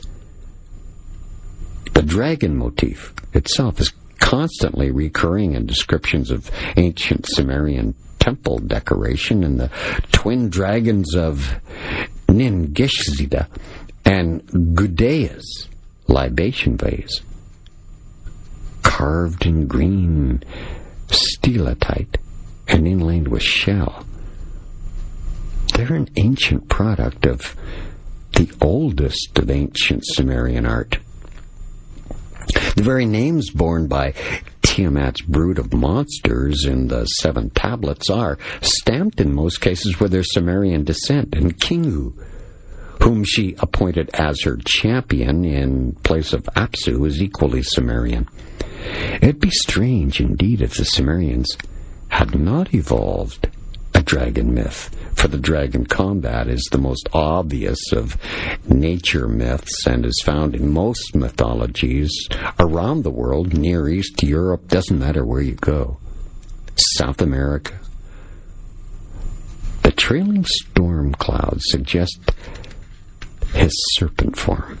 His fiery tongue is seen as the forked lightning, and though he may darken the world for a time, the sun god will always be victorious. In Egypt, the myth of the overthrowing of Apep, the enemy of Ra, represents a close parallel to that of Tiamat. Texts of Sethos II, who lived from 1215 to 1210, tells that Sekhmet was a circling star which spread out its fire like flames, a fire flame in his storm. From Ugarit, you're told, the star Anat has fallen from the heavens. He slew the people of the Syrian land and confused the 2 twilights and the seats of the constellations. See, the Zoroastrians claimed it unleashed first terrible fire, then a flood called Tistria. Widespread peoples described it burning, then flooding. The old Sumerian tale is not the only legend of a comet fall to Earth, but is perhaps the oldest. Even passing through the debris trail of a comet can wreak havoc and rain hellfire, it's said. Halley's Comet, as a matter of fact, has an erratic course, but appeared in 451 AD and 1225 before Christ. The Greek method of Phaeton, described as a fiery comet that ended the Golden Age, wreaking climactic havoc in the second half of the 13th century BC. Dr. Bill Napier, the astronomer of Armagh Observatory in Ireland, one of the high priests, and his buddy Dr. Victor Klube from Oxford and Armagh Universities, both of them, say the evidence points to a comet hitting the Earth and having called for more research. So, writing in Frontiers, the magazine the Particle Physicists and Astronomy Research Council, Dr. Napier suggested that the comet Enki, first observed in 1786, might just be a remnant of the object along with this associated stream of meteors called the Taurids. This giant mother comet is thought to have been disintegrating as recently as 5,000 years ago. At this time, and for some millennia afterwards, the night sky would have been lit up by a bright light caused by dust particles, cometary fragments, and firework displays of meteor storms. So the scientists highlight ancient civilizations and their preoccupation with the sky. Cosmic icons were widespread then. Napier also wrote, people have assumed that this was driven by the need for a calendar for both agriculture and ritual purposes. But this explanation does not account for the doom-laden nature of a lot of cosmic iconography and early sky-centered cosmic religions that are associated with these societies. Icons that apparently depict comets were everywhere among early civilizations. The new evidence also ties in with ancient prophecies, including the Book of Revelations in the King James Version of the Bible, which appears to describe cataclysmic events involving falling objects from the sky. Napier, one of the high priests, said that the ancient swastika, a symbol of the ancient great antiquity stretching back to at least 1400 BC and found from China through to India through the New World, may also be a cometary image. A swastika, image of a comet. It's a Spaceman. There's more right after this on Talk Radio, AM 640. Please send your emails to spaceman at 640toronto.com or space at 640toronto.com. You've got a query, got a question you'd like to have answered, or got information you'd like to pass along, or if you just want to say where in the world you're listening to ABFS on Talk Radio AM 640 from, just use spaceman at 640toronto.com or space at 640toronto.com. For the break, one of the high priests of black magic / science, Dr. Napier, says a symbol of great iniquity stretching back to at least 1400 BC, found from China through India to the New World, is the swastika. And it may also be an image of a comet. Though gaining a detailed understanding of the effects encounters with comets and what they had on humanity is going to take some time, he said. Incorporating recent astronomical evidence can provide immediate boons to our comprehension of past cultures, he says. This is particularly true, he says, for certain symbols and motifs that have endured to our time period, what we're living in today. Like Wilson's 1894 work on the history of the swastika. Very valuable, he says, in showing how widely that symbol was actually utilized and what meanings came to be associated with it. The fortunate find, as they call it, in the 70s at Ma Wang Dui in China of a Han Dynasty silk comet atlas sheds considerable light on earlier motifs. Most illuminating is the drawing described by text on the artifact as a long-tailed pleasant pheasant star.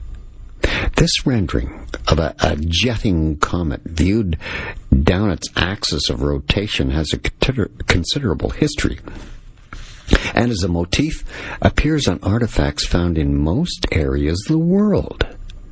The artist who illustrated this silk 2,200 or so years ago was not likely a first-hand observer. What is produced here is a schematic of received comet caricatures with claims that specific things will happen if a represented type appears. The pinwheel-like image, the swastika, is unique to the compilation, in that an omen is given for an appearance in each of the 4 seasons, implying that this comet was seen more often than the others represented. This can really point out a frequently viewed aspect of Comet Enki, which has a 3 1/3 year orbit and rotational axis that occasionally points toward Earth. Important in understanding ancient Oriental lore is learning that this motif was associated with the pheasant, the divine bird in China. Actually, it's the same bird as in the Egyptian culture, the ancient Egyptian culture.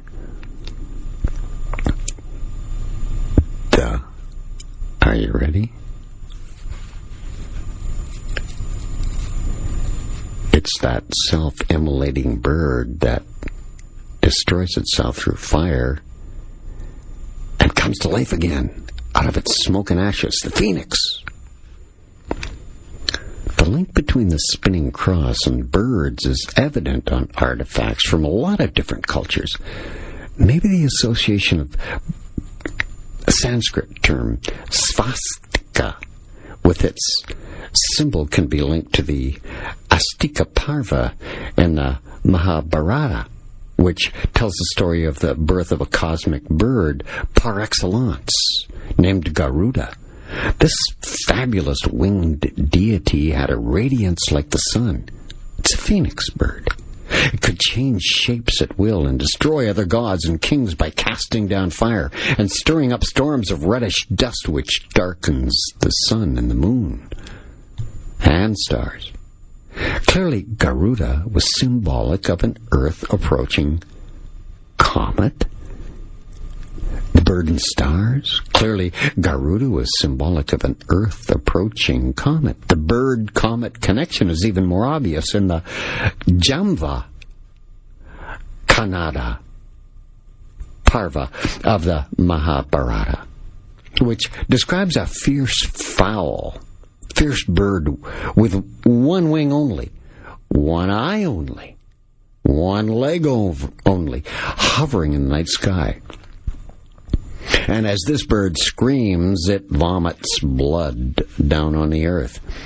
Everywhere, all over the earth, overwhelmed by showers of dust, fierce clouds, red dust, blood.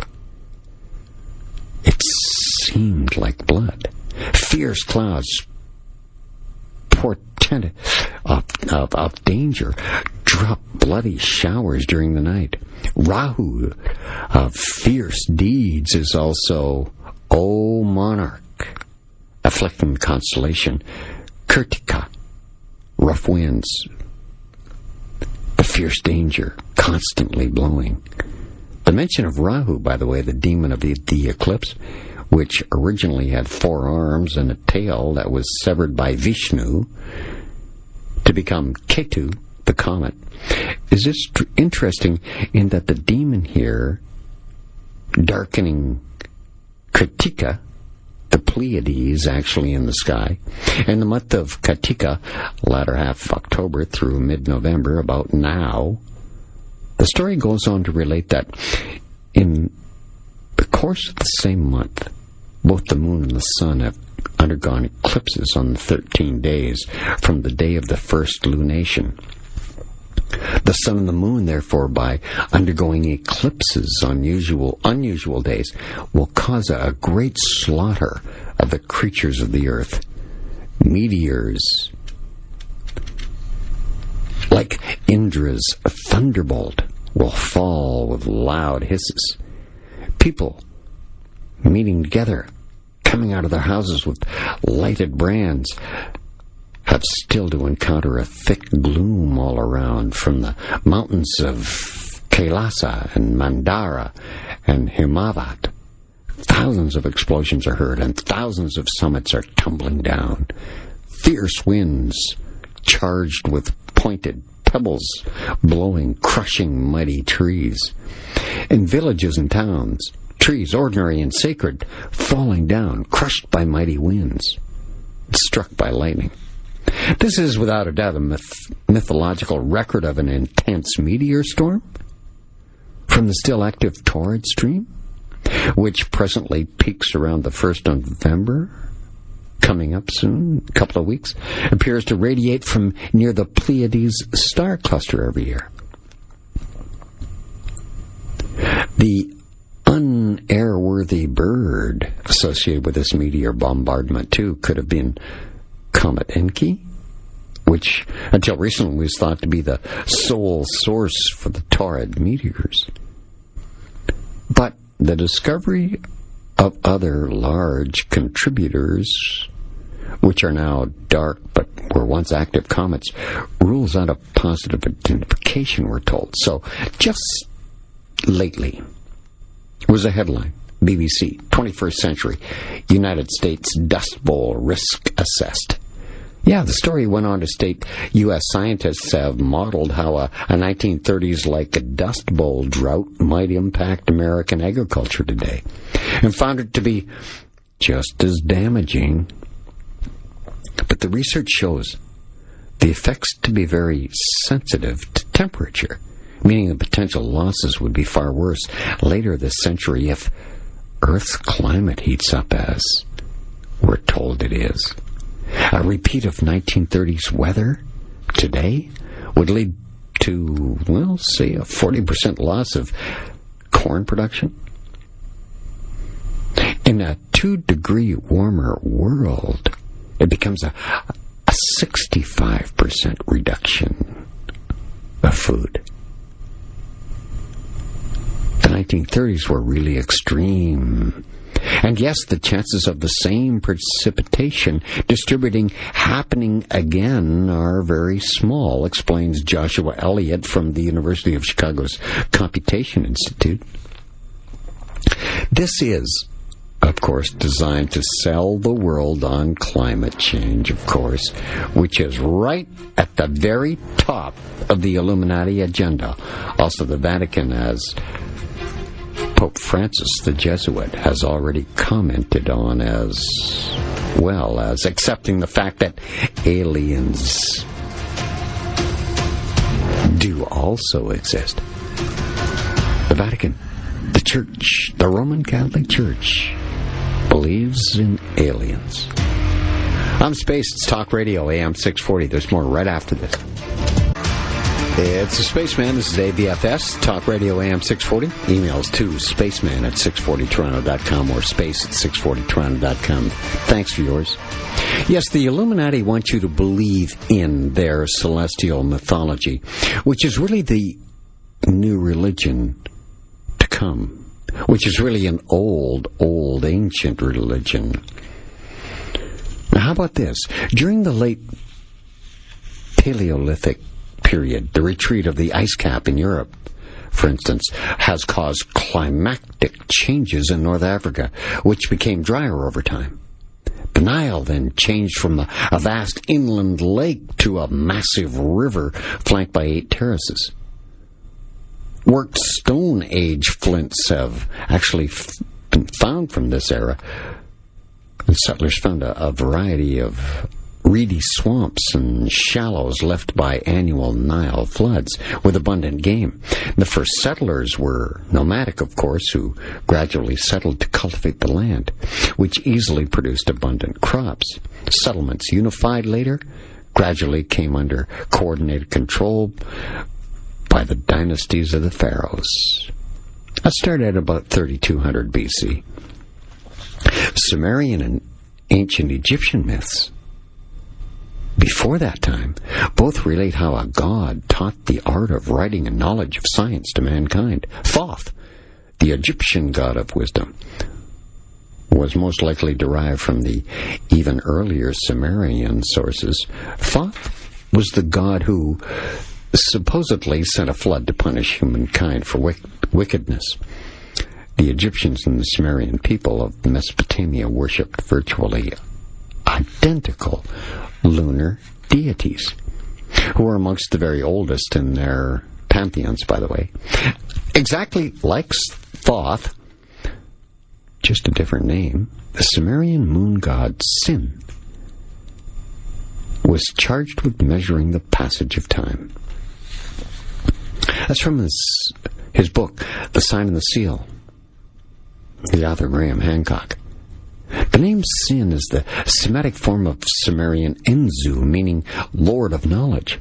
The Mesopotamians ascribed very great importance to this one called Enzu, who governed the passing of the months through his waxing and waning. The unvarying lunar cycle gave Sin a special connection with order and wisdom and with immortality. A Semitic form of Enzu, Sin. The number 7, by the way, is lunar in origin. It applied to the 7 days of creation, the 7 levels of hell, and the 7 great planets: Moon, Sun, Mercury, Venus, Mars, Jupiter, and Saturn. The similarity between the two gods is too close to be accidental, wouldn't you say? It would be wrong, though, to think that the Egyptians borrowed from the Sumerians or the Sumerians borrowed from the Egyptians. But it may be that the literati of both peoples borrowed their theological systems from some common same source, but exceedingly ancient source. The first races of the doctrine of a primordial egg, where all life began, can be authenticated in the pyramid texts, where a union of the ibis, Thoth, takes place in the marshy area of the delta. So says Siegfried Morenz, at least, an expert in Egyptian religion. Go to the two halves of the egg. Go to Pe, to the abode of Thoth, he wrote once. Thoth was called in the pyramid text, he who reckons the heavens, the counter of the stars and the measure of the earth, the inventor of arts and sciences, scribe of the gods, the one who made calculations concerning the heavens, the stars, and the earth. As the reckoner of times and of seasons, he was depicted with a symbol combining the sun's disk and the moon's crescent on his head. In words reminiscent of the biblical adoration of the celestial Lord, the Egyptian inscriptions and legends said of Thoth that this knowledge and powers of calculating measured out the heavens and planned the earth. His hieroglyphic name, Tahuti, is usually explained as meaning he who balances. One of the authors of a book called Religion and Mythology, Heinrich Brugsch, and Ernie Wallace, wrote that God of the equilibrium and considered depictions of him as a master of the balance to indicate that he was associated with the equinoxes, the sun's movement, the time when the day and the night were balanced. Yeah, 3 accounts of an ancient store of wisdom hidden in pillars which reflect a common tradition based on Thoth. 3. A Hebrew tradition states that Enoch, the father of Methuselah, erected several columns before the flood, and that a bronze one, which held a depository of the great philosophical and religious truths, information unknown to the world at large, survived because it was put into one of these several columns and then extricated. A 3rd century AD Neoplatonic work, Corpus Hermeticum, tells how an Egyptian priest, Manetho, discovered the secrets of ancient rites that had been hidden in pillars buried in a deep vault before the deluge, the Great Flood. The Greeks equated their god Hermes with Thoth. The old ritual of Freemasonry relates that the 2 great pillars placed in front of the Temple of Solomon had been hollow, and inside of them had been stored the ancient records and the valuable writings pertaining to the past of the Jewish people. Pre-Diluvian theology was based on the observance and veneration of the stars, of the moon, and the sun, the zodiac. From its inception, it was a stellar religion, an astrotheological gnosis, centered on the celestial pole of Draco, the dragon. The first written story linking dragons to the flood in Mesopotamia. But prehistory saw many catastrophes and floods, an extraterrestrial impact, possibly a comet set off a 1,000-year-long cold spell and wiped out a fragment of the prehistoric Clovis culture. And a variety of animals across North America also were told about 13,000 years ago. Oh yes, they're making it live again. This ancient celestial religion. As it is above, so it is below, repeating the past. Bringing it back and saying, it is the new truth, which is really the old lie. Clovis was the first king of the Franks to unite all the Frankish tribes under one rule. The Clovis impact, as it's known, would have been felt in Europe and around the world. Reversal in the world's ocean currents and associated rapid global cooling caused the extinction of megafauna and the end of the Clovis period, we're told. While generally accepted, this theory says glacial melting from the North American interior caused the shift in currents. And the new proposal points to a large extraterrestrial object exploding above or even into the Laurentide ice sheet north of the Great Lakes up here in Canada. Immediate effects would have been to the north and east of the impact site, producing shock waves, heating, flooding, wildfires, and a reduction in fragmentation of the human population. A Black Sea deluge that's dated from 5900 BC to 9500 BC. Göbekli Tepe, it's called, is roughly 10,000 years old. Karahoyuk flourished in 7000 BC. Widespread farming commences around 4000 BC, although the Neolithic Vinca farmed, also mined metals. Sumeria is dated as early as 5400 BC, with small towns and encampments back in 8000 BC.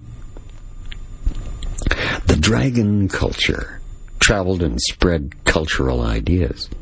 Various groups spread throughout Europe from 6000 to 8000 BC. This glacial melt flood, including a massive one in the Altai Basin, sent the Proto-Scythian and Proto-European population migrating, drove them right out. The suddenness and magnitude of this event set off by glacial melt is hotly debated, but the results are not contested at all. All pre-flood coastal settlements were inundated with water.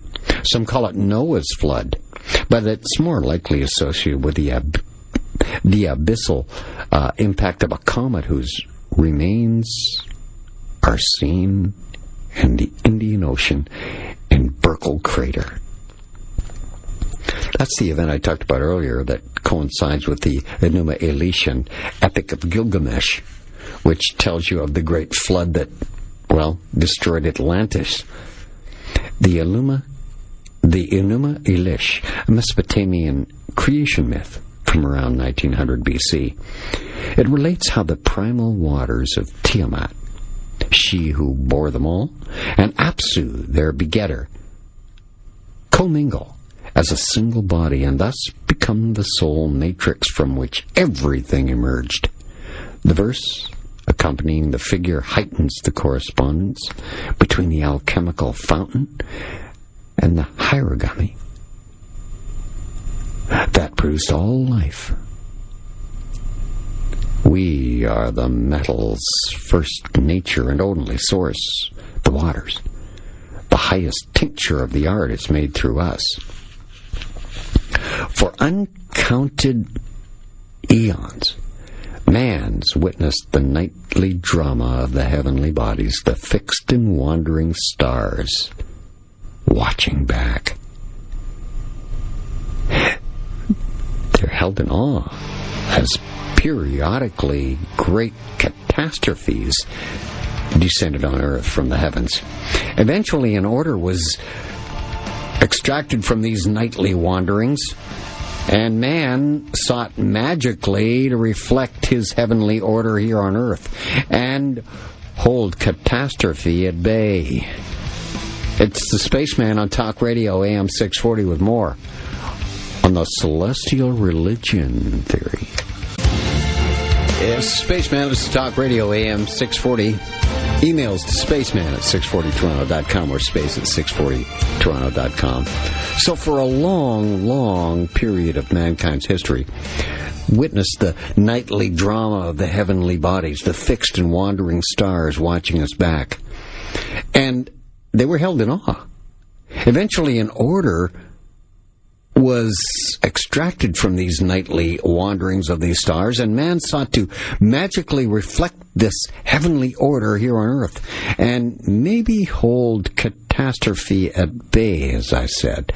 The archetypal pole of light was the focus of the spiritually significant primordial observation, the Ouroboros. The serpent that bites its tail is the Milky Way. The power behind the veil is the circumpolar void, sometimes inhabited by a star, sometimes not.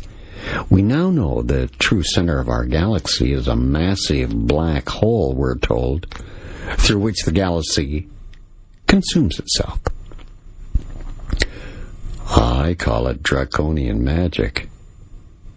It's a path into the abyss to awaken the potential of life force, initiation to awaken the Gnostic seership of pineal vision, and serpent power, the healing serpent power, which is going to be part of this religion that they will bring back, draconian magic. It's also a royal bloodline, unbroken from pre-Diluvian times up until today, and the beginning of the world, in fact. Winged serpents reigned on the earth, it's said. These were the demigods which predate the historical civilization of every nation. And the first dragon story on record, found in the Babylonian creation epic Enuma Elish, first called Labu by the Sumerians, ancient Sumerians, in 3000 BC. This dragon came to be known as Tiamat when the civilization gave way to the Babylonians and their mythologies blending. Broken down, Tiamat's name means life, mother. And this she-dragon was indeed the creator of all, part animal, part serpent, part bird. Tiamat, the spirit of chaos, the Illuminati believe. Myths of the gods recount celestial events, including the breakup of a massive comet, Enki, into many fragments, just like Shoemaker Levy, which hit Jupiter, we're told. The comet Enki, of course, named after not Johann Enki, that supposedly spotted it first, but the second of the trinity of the pagan order of gods, Anu, Enki, and Enlil. Geoclimatologists found a huge climactic change around 3117 BC on the Earth here. They're calling it the Piora Oscillation. Was this abrupt change in the climate? It was probably caused by a massive meteorite swarm, 7 heads and 10 horns, possibly from the breakup of a great comet Enki, the red dragon, in the other parts of the solar system. Another possible divination from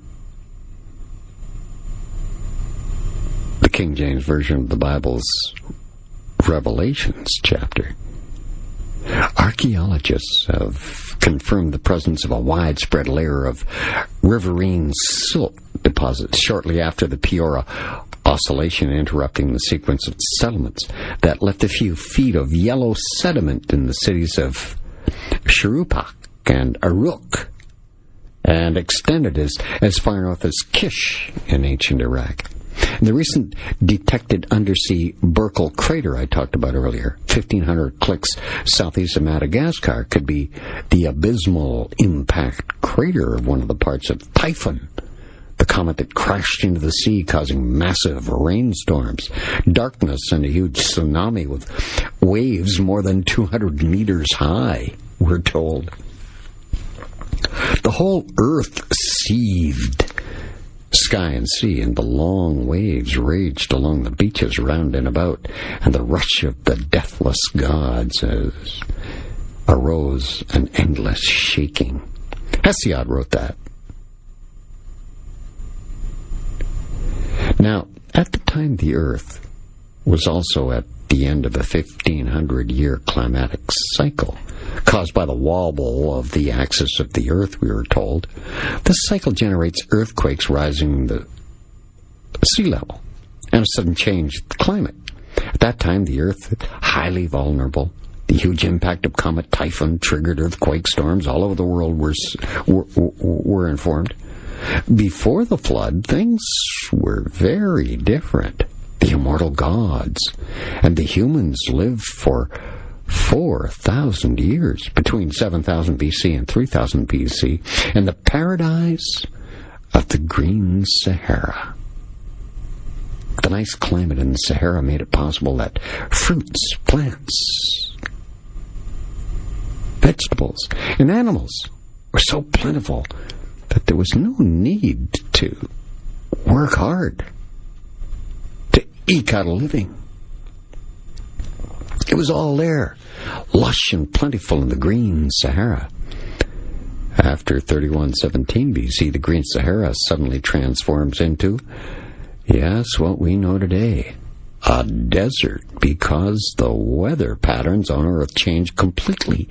The survivors of the wandering communities were told of the hunter-gatherers had to move to more fertile places on Earth. They settled down in the oases in the desert, and he started to attack the groups that were able to live on fertile grounds. The peaceful time of the Green Sahara paradise was suddenly disrupted. You talk about a transformational change. We're going through on the Earth today. How about that one? That's all recorded by the black magic / science high priests. About 3000 BC, they say, a shift of power took place in the Near East as a result of the immigration of large numbers of Semitic and Aryan tribes into the area. Out of the Green Sahara, Semitic tribes pushed in several waves into the area of the Fertile Crescent, as it's known. These tribes were known by the Mesopotamians as Amuru, meaning Westerners. After the flood, the shaman of the hunter-gatherers were replaced by the priests of the ruling classes, the pharaohs. The priests of Nimrod blocked the connection with the infinite potential, created artificial scarcities, introduced the concept of sin, started to divide and rule, and transformed the story of Maya, the material world, into a spiritual story. As above, so below, the fractal field of resonating potential. See, the story of the sky had to be a rotating cyclic tale because the sky was in constant cyclic motion. Ancient tradition states that the heavenly locations had earthly counterparts. As above, so below again. The next step was to project the idea of the sky using highly visible stars as a connection point. And the last step, the sky, was projected onto the earth again. Megaliths, giant standing stones, meteors as they're called, related constructions such as cairns and dolmens, chambers of stone, the termuli and barrows, the ancient earthworks, and henges and circles were built by ancient man for purposes of astronomy and geodetics. Anyone having any knowledge of the heavenly stars could therefore find his way around on Earth by means of the megaliths, which served both as boundaries and landmarks. You know, it's said that all of the cathedrals, the great ancient cathedrals that are built all over Europe, actually have a pattern that was taken from the stars above. Now, when we measure the Earth in Egypt, the number 26,400 miles appears, which is the number of years the precession of the equinox takes. A mile in distance upon the Earth equals 1 year of precession, and 1 degree of distance on the Earth, a 360th part of the circumference, equals 72 years of precession of the equinox. Movement of the equinox. In precession, solar and galactic intentionally align. The ancient scientists not only created a highly advanced navigation system and a calendar, they also mapped this system to a metric system of Earth. This system was just like the calendar and the navigation system implemented all over the world. To rule efficiently, remember, you have to standardize all things to rule efficiently. One of the most important cycles is called the Etonic cycle. In a 780-year period, the Earth wobbles above the equator to a max of about 4 degrees, we're told, then wobbles back below the equator to a max of 4 degrees again. The full cycle takes about 60 years. The 1560-year wobble can be broken down into 4 quadrants, 4 chunks, 390 years each.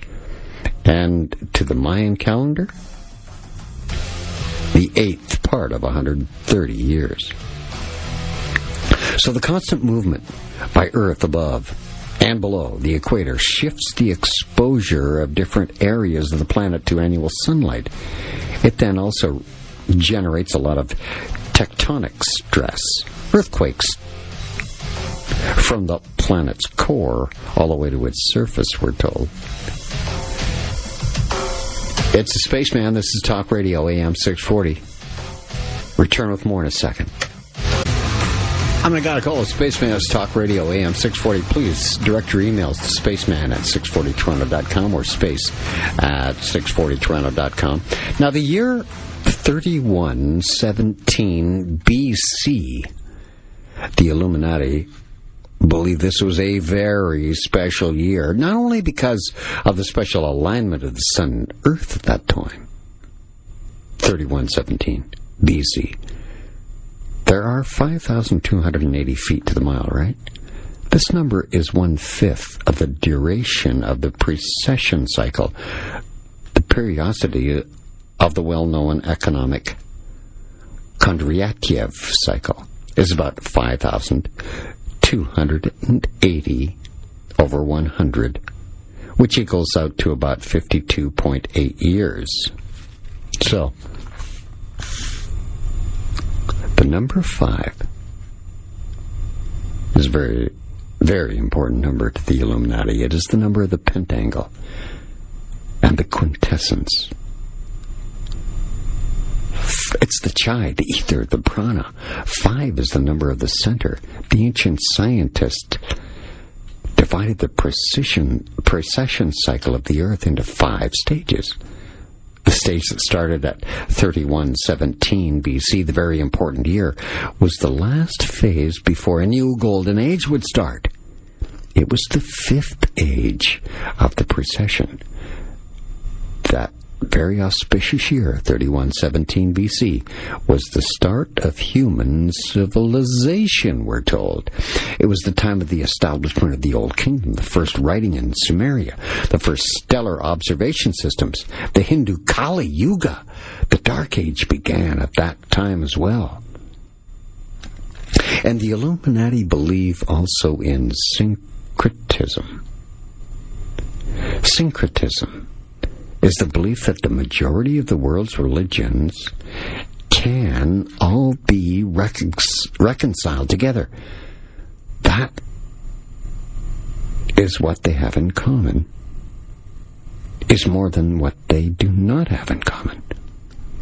Within syncretism is a feeling of harmony, unity, togetherness, oneness. Syncretism is not a modern belief. It was shared by ancient cultures. It's an ancient secret of those that control and know how to. The most well-known being the crossover gods between the Egyptians and the Greeks, also called the Celts and the Romans. They didn't see anything wrong with this, as either their beliefs, teachings, or their blood told them that their gods are of the same origin. Some believe all gods originated from Africa, others the Middle East, others yet the Proto-Indo-European. Put the cultures of these religions on a timeline and you'll see that all of the ones I just talked about are right. They just represent different evolutionary periods through early prehistory. The prime paradigm of each era is that of its age. We might look at our emergent apocalyptic meme era as the age of revealing, hopefully an era of more lucid understanding. On December 25th, that auspicious year, 3117 BC, a total solar eclipse was visible at sunrise at the winter solstice point in that area of the global dragon culture.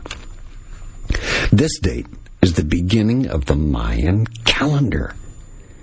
It's also the start of the reign of Menes, or Menes, the first pharaoh king that united all of Egypt. The beginning of this new calendar marked the most important geophysical event in the past 5 millennia, the Great Flood. One of the causes of the Great Flood could have been a close encounter of the Earth with a comet, Typhon, or dragon, Typhon the dragon, as I say. Dragons are real, and the basis of scientific priesthood and royal lineage are their reality. The sacred past is a story of sacred dragon or sacred serpent worship. The triangular dragon book itself is essentially a magical astronomical text. Civilization was originally rooted in ancient prehistoric observations in the order of the stars. It tracked time and created calendars, and most importantly allowed predictions of eclipses. Rooted in the great cycle of precession, of course, of the zodiac, the serpentine ring of the ecliptic. The center of the universe, the pole star, as the most important point in the universe. The pole star, the hole in the center, was the entrance to the other worlds, the elites believe. Megalithic temples, tuned to this great psychodrama in the heavens. The tuning and untuning of the sky is an actual astronomical occurrence. The center of the universe is not fixed. It moves around in a circle counter the circle of the zodiac. The movement of the center is called the precession of the equinox and takes about 26,400 years. This movement, already known before the Great Flood occurred. Plato knew of it. He called it a great year, and each of the months, he said, was a sign of the zodiac. Some 6,500 years ago, the position of the equinoctial sun was aligned with the band of the Milky Way. This provided an obvious celestial alignment occurring twice a year on the equinoxes when the sun would conjunct the Milky Way. The bridge out of time, opening the way out of the plane of the living, the zodiac, and up to the cosmic center and source, heaven. A breaking asunder occurred when this great cosmogonic picture began to precess, out of alignment, presumably the untuning of the sky, coinciding with increased social tension, leading to greater collective confusion, and our descent into history. The Earth either wobbles in what's known as the precession or the equinox, or orbits in a binary star system with the same observable result. This wobble takes, as I said, 25,800 years or so to go from beginning point and return to that point again. But the Earth doesn't really return to the exact point in space because of that. Two other factors: the perihelion precession and the obliquity of the ecliptic. Simply put, the sun appears, as viewed from Earth, to move backward through the stars at the rate of about 1 degree every 72 years. So you see what I'm talking about in layman's terms. Key numbers of Babylonian Sumerian mathematics, including the 60 base system, is still being used. That's what we base our time on. How many seconds in a minute? 60. How many minutes in an hour? 60. It's the key numbers of the Babylonian Sumerian mathematics 60 base system. They were derived from where? Astronomical observations, and yielded the traditional estimate of precession, in mathematics described as 108 times 4 times 60, equaling 25,920 years for the cycle of the precession, and then divided in 12 parts of 2,200 years each, relating to the zodiac. So with every movement into the new part of the zodiac, all of man's society was completely reorganized to the theme of the sign of that zodiac by the elites. The huge precessional clock does never stop.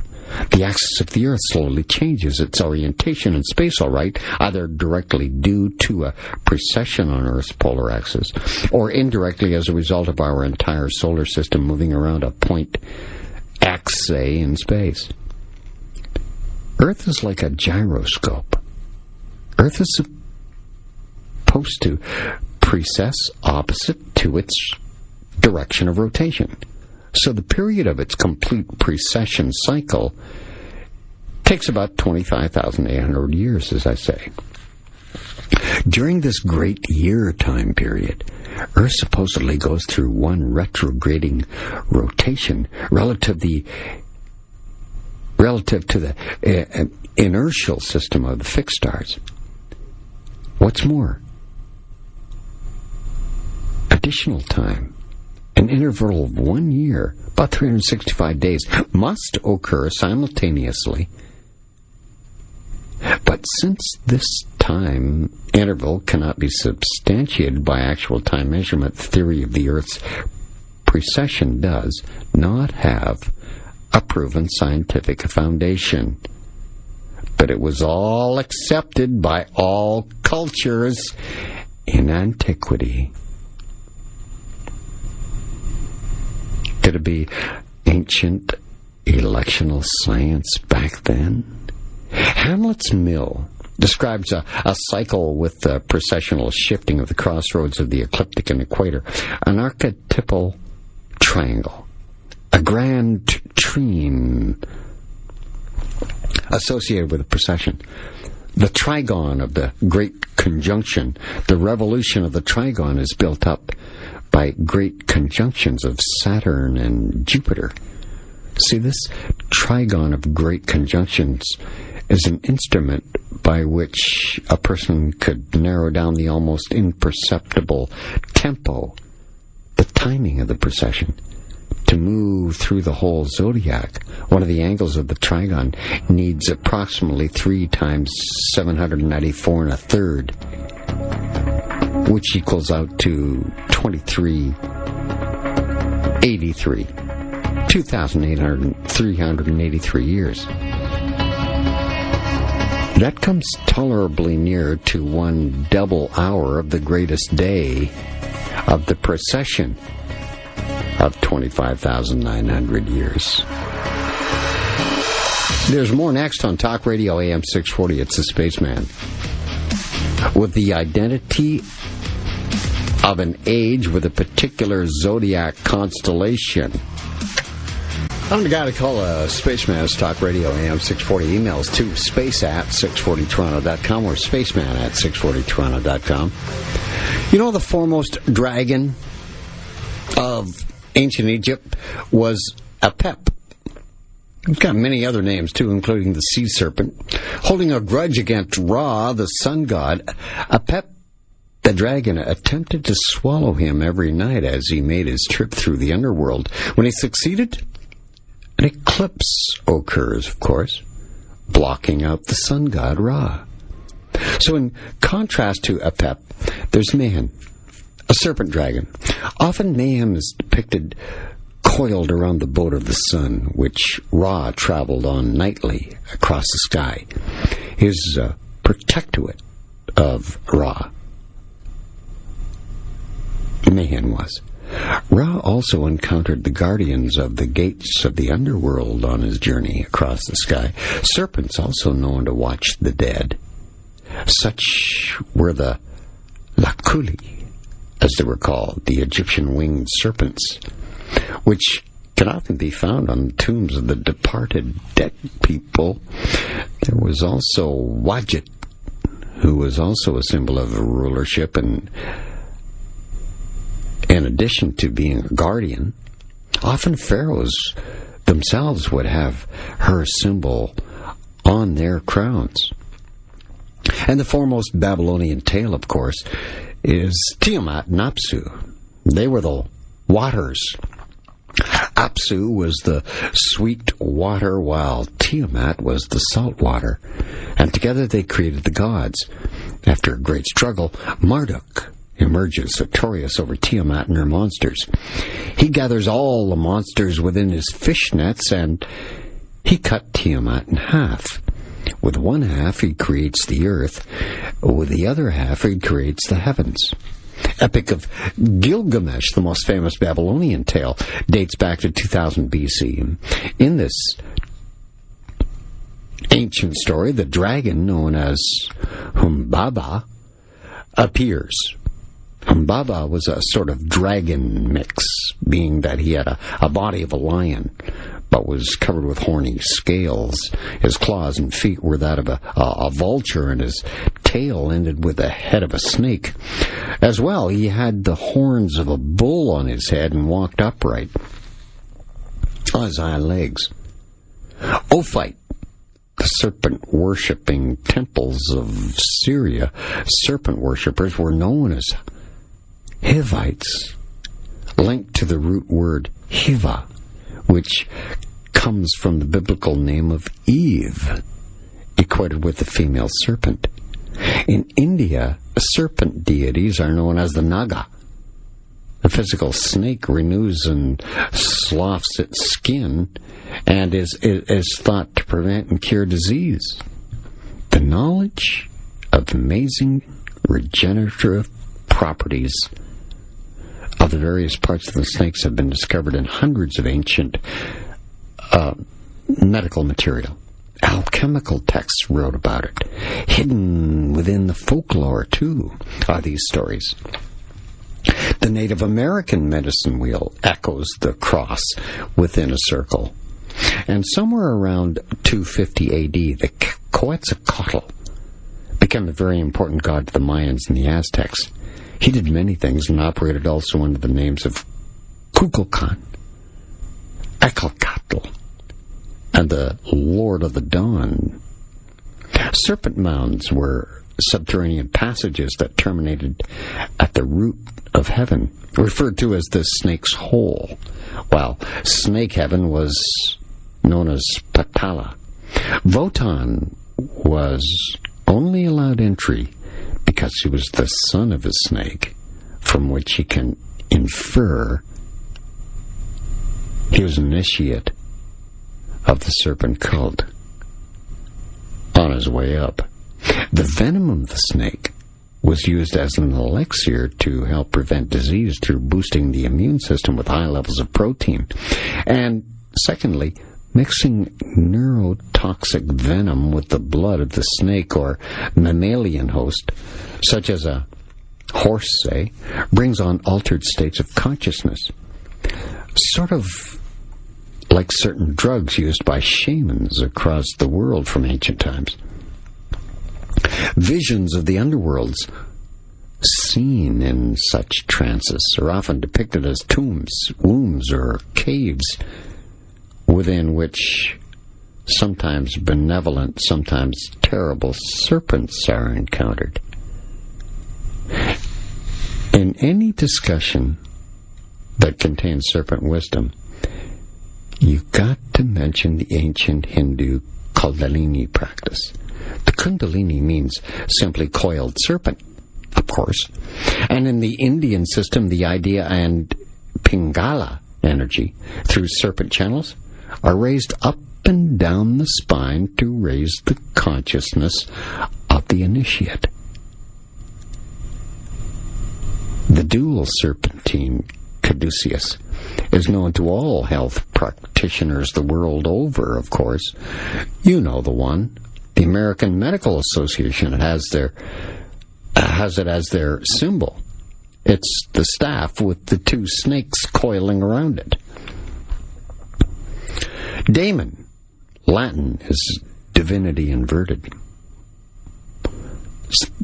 The devil is God, inverted. An ancient Hermetic and later Kabbalistic aphorism. It refers to that polar power which is required by the equilibrium and harmony in nature.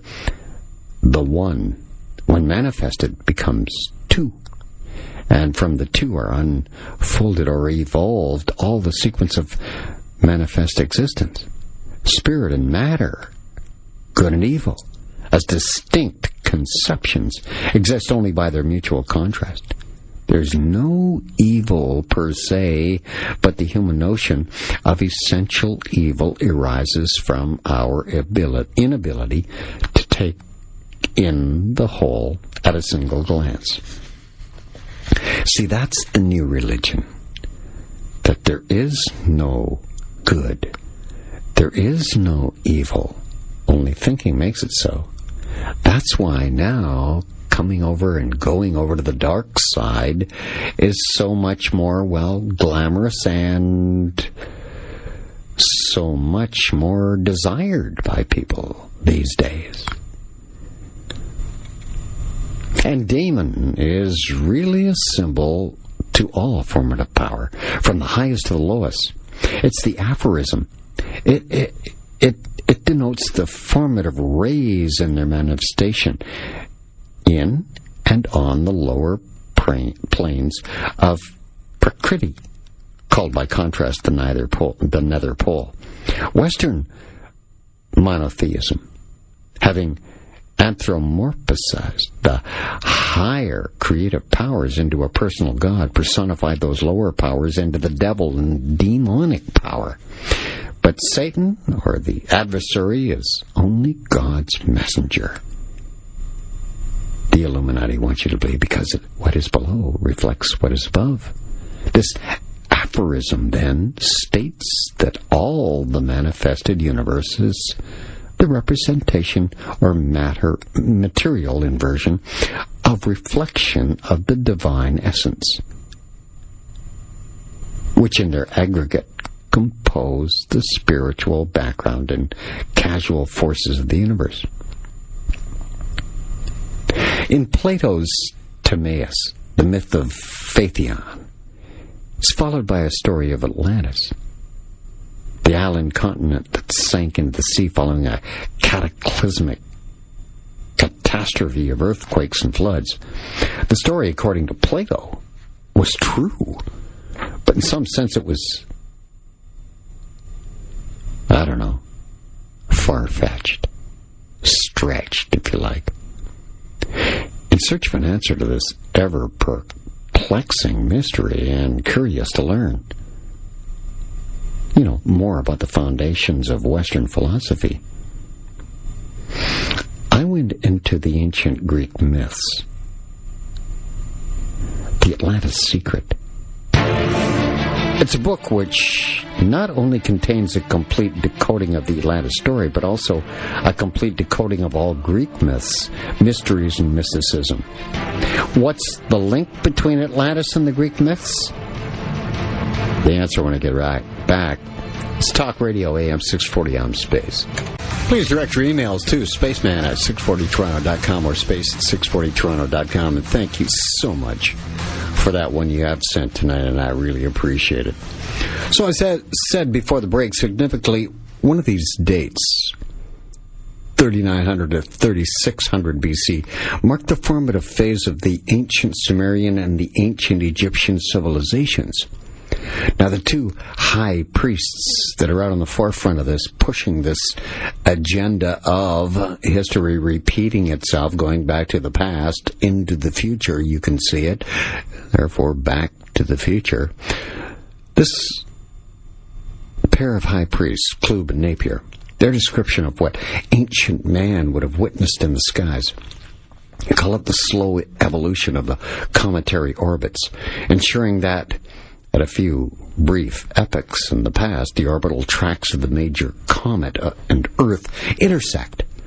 Close encounters with a major active fragment over those centuries must have been spectacular, if not outright terrifying. With the comet nucleus brighter than the star Venus crossing the sky in a few hours, accompanied by a complex long red tail bisecting the sky.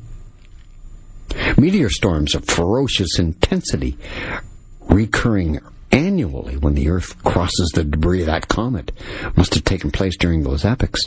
The shooting stars blazing out from a small region of sky in the area of Taurus or Aries. And on some such occasions, the sky must have been filled with brilliant fireballs, like storms lasting for several hours, they say. Some of those fireballs would, on occasion, reach the upper atmosphere or the ground, and there would be explosions. There could be no doubting the association of these spectacular phenomena with the supreme being in the sky. So in Klub and Napier's theory, there's a catalyst and a time scale that provides very plausible explanation for the cataclysmic ideas in ancient religion and myths. And yet, if we are yet to make sense of it all, there remains one vital piece that still needs to be, wrapping our heads around. It's all very well proposing the historical comets were the trigger for cataclysmic myths, but the fact of the matter is that ancient myths are rarely describing cataclysms in an historical context. The fundamental theme shared by the myth makers of Greece, Egypt, and Mesopotamia was that the cataclysms, those large events, occurred at the beginning of time when the seeds of life were first sown in the earth. So it follows by definition that these cataclysms could not have been witnessed by any man, and so should not be described as historical cataclysms. They may best be described as mythical cataclysms, imaginary events, which even so were held to be true as a matter of unquestioning, unfaltering faith. A perfect analogy here is the modern concept of the Big Bang Theory. The point is fundamentally important, and yet until now it seems to have eluded everybody. What appears to have happened is that ancient man witnessed cataclysms, all right, such as those triggered by comet Proto-Enki, and then drew upon those experiences to generate a hypothesis concerning the beginning of the world and the origins of life itself. The outcome of these deliberations revealed in many books was the exploded planet hypothesis. The idea that a living planet had exploded, sown the seeds of life in the earth. But this hypothesis then became a dogma in the hands of the Egyptians and ancient Sumerians, whose religions are best described as exploded planet cults. Just as Christians today believe that Jesus Christ died on the cross, came back to life again, so did the Egyptians and the Sumerians believed that a living planet had died in heaven and come back to life again. Because the exploded planet was, by its very nature, invisible. Ancient peoples worshipped it by means of visible symbols, like the sun, the moon, the stars, and so sowed seeds for later confusion. Much confusion. Nevertheless, the mythmakers made sure that the true story of the exploded planet would be forgotten, buried.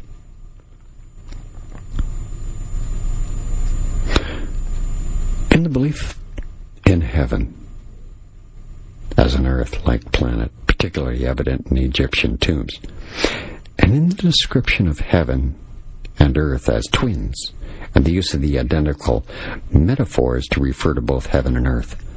Same type of clues feature in the Greek myths, too.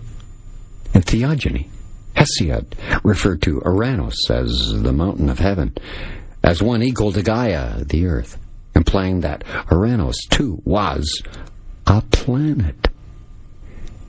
And in the Iliad, Homer had Zeus boast of how he could reconstitute an Earth-like planet in heaven.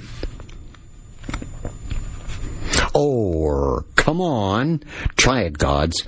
Hang a golden rope down from heaven, and all you gods and goddesses take hold of it. But you could not pull Zeus down from heaven to the ground. But whenever he had a mind to pull in earnest, could haul you up, earth, sky, and everything else. Then he could hitch the rope on the peak of Olympus so that everything once more should hang in midair. Hanging on nothing, as they describe the planet Earth.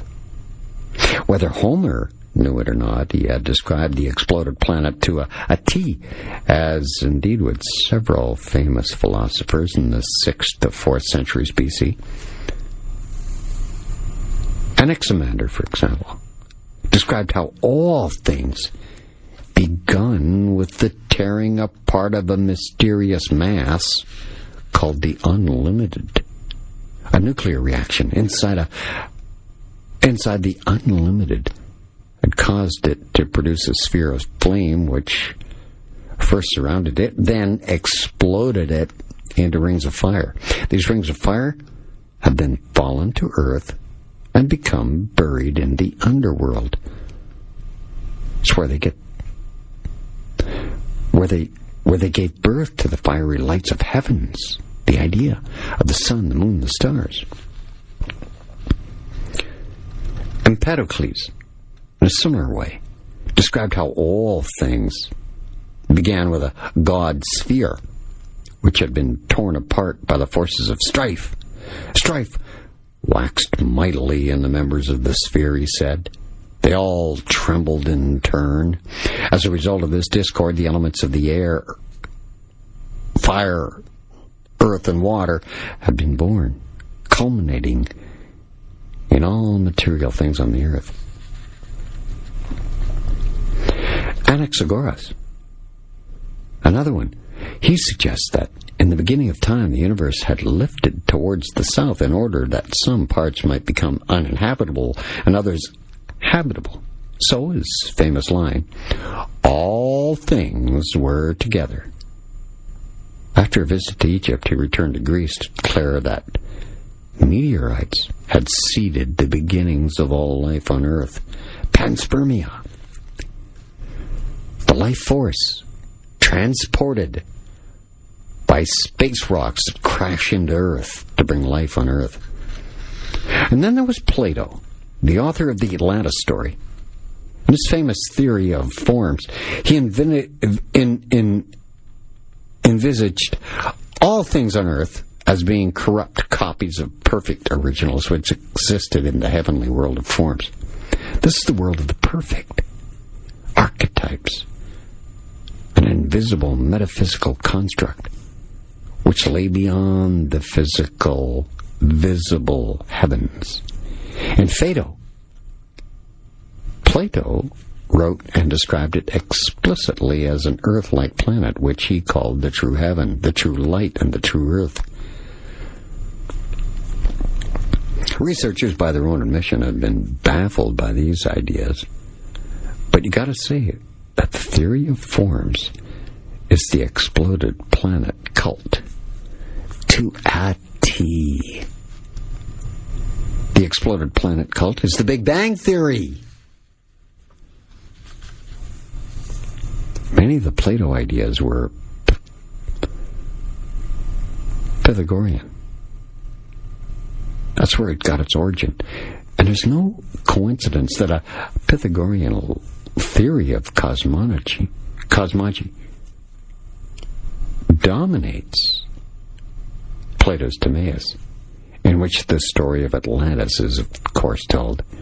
Here the world of forms is personified by the demigods, who creates the visible universe as a sphere for his own spherical image. The story is like a riddle, intended for initiates only who have the wherewithal to be able to see through it all. But you might ask yourself, what is it doing in the middle of the story of Atlantis?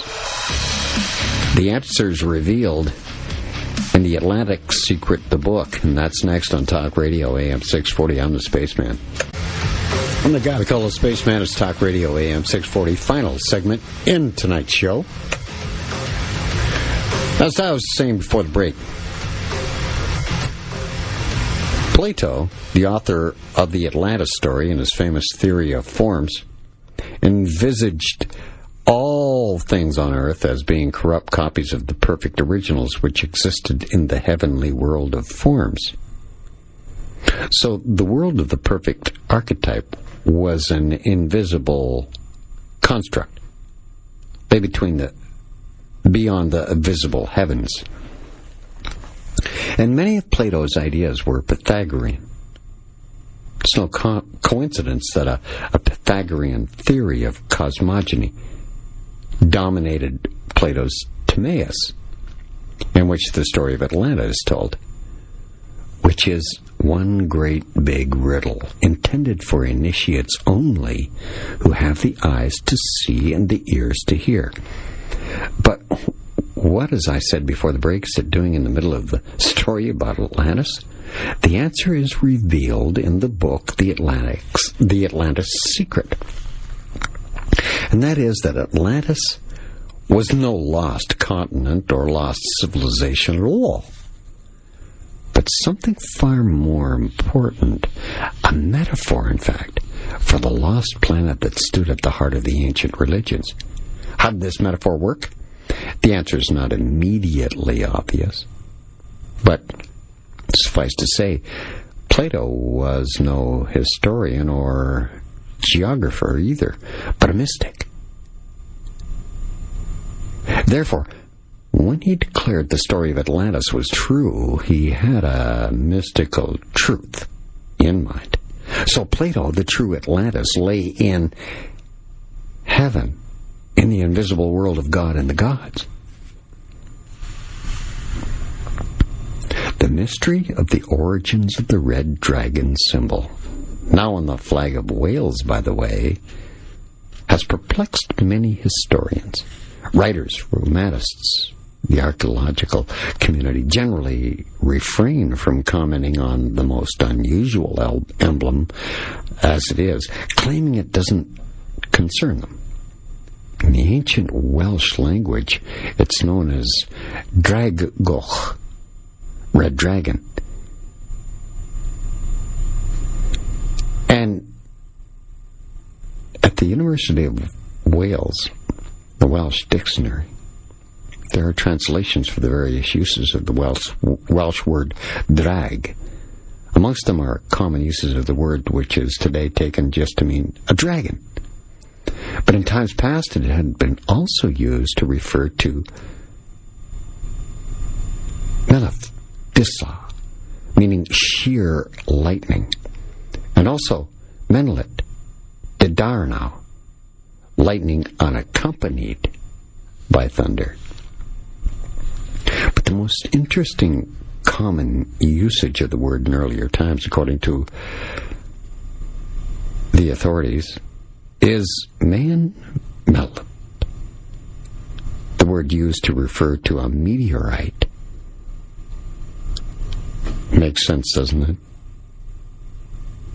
As the Welsh word man translates as stone, while the Welsh word melith translates as lightning. So literally, a lightning stone. That ancient language of the Welsh Druids has words still in use today, by the way, which have in the past been used to describe both dragon and also a meteorite. It's something that greatly helps you follow the destructive trail of the dragon, as it was described in earlier Welsh riddle poems, because it's all a riddle. This is especially true of the Haynes Taliesin, a riddle poem that is so full of astronomical terms, it's obvious that they were deliberately used by the writer. But to what end? Could they have been used to encode a druidic astro-mythology that was accessible only to initiates? I say the answer is an emphatic yes. That's how the information is passed along from generation to generation of the initiates. In the mid-6th century AD, the ancient Cymric Empire of the native Britons, Welsh, that at one time had stretched from Cornwall to the south of Strathclyde in the north, rapidly diminishing. And it was a time when the bard who had called himself Taliesin, meaning radiant brow, first read his riddle poem, Haynes Taliesin. The History of Taliesin, it's called, to King Maelwyd Gwynedd of Ireland, who of Wales, who, like the bard, had been a student of St. Illtyd of the ancient Druidic College, later called Lianatud Far, by the way, in Morganwood, was King Maelwyd Gwynedd, the only one of his 6th century who was meant to understand the riddle poem? Or was it a gathering of the initiates from all over the island to understand it all? But of comparatively recent origin in the Welsh national flag, the association of that dragon with the country of Wales dates much further back. In fact, to the start of the European Dark Age, the time of King Arthur and his enigmatic Merlin, neither of whom had ever proven to be definitively mythical nor historical, real characters. The exact nature and sequences of the events in the middle 6th century AD that gave rise to the period we refer now to today as the European Dark Age is still a matter for speculation amongst historians, archaeologists alike. Over the past 20 years or so, certain paleoclimatologists have begun comparing notes with archaeologists and astronomers, and what's interesting is, in the absence of written records, many have begun to look a little more closely at mythology at their efforts to corroborate the findings of their researches. A lot of this recent bout of interdisciplinary brainstorming is focused on the 6th century AD, starting the European Dark Age. Earlier dates also have great interest to those embroiled in this paradigm shift, it's called. The archaeologist Mike Bailey, Queen's University, Belfast in Ireland, put together a 7,500-year tree ring chronology of Irish bog oaks, which offered an accurate picture of the weather on a year-by-year basis throughout the millennia. His 1999 book, Exodus to Arthur, Catastrophic Encounters with Comets, traces the history of cometary dust trail activity from those epochs by the indicators evident in the narrowest tree ring events.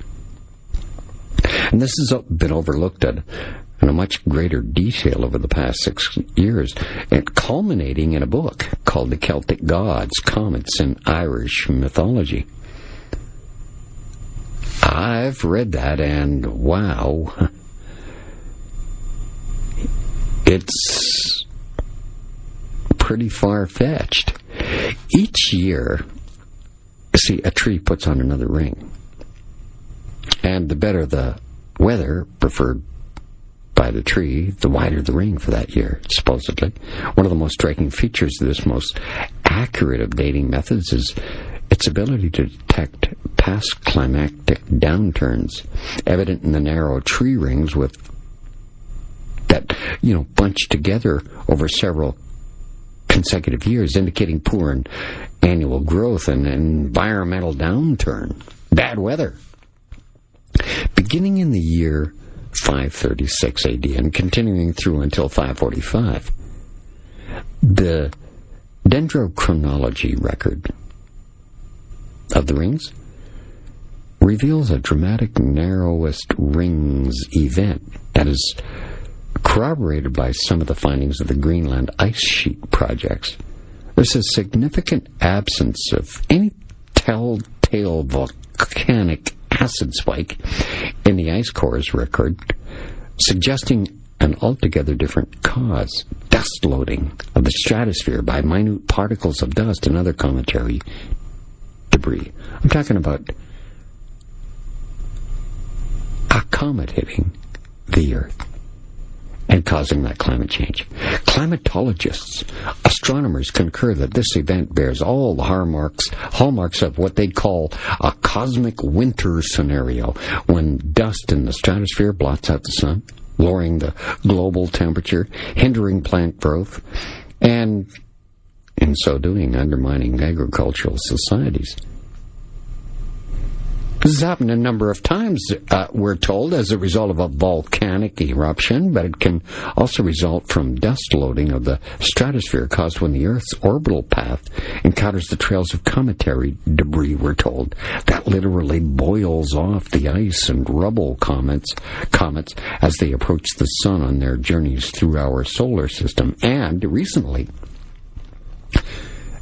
as recently as 2004, a small asteroid which disintegrated in the stratosphere above Antarctica deposited sufficient micro-sized dust particles to cause local cooling. And a lot of speculation as to the possible effects of the ozone layer. A lot of the makeup of comets, you see, is submicron dust, along with frozen water, methane, and other gases, as well as various organic molecules, pebbles, stones, boulders, metals, rock, measuring from a few feet wide to, miles in diameter. The dust, in small quantities, though, burns up harmlessly as it enters the Earth's atmosphere, giving rise to what you call shooting stars, with larger grains often providing the most spectacular multiple fireball displays in the sky.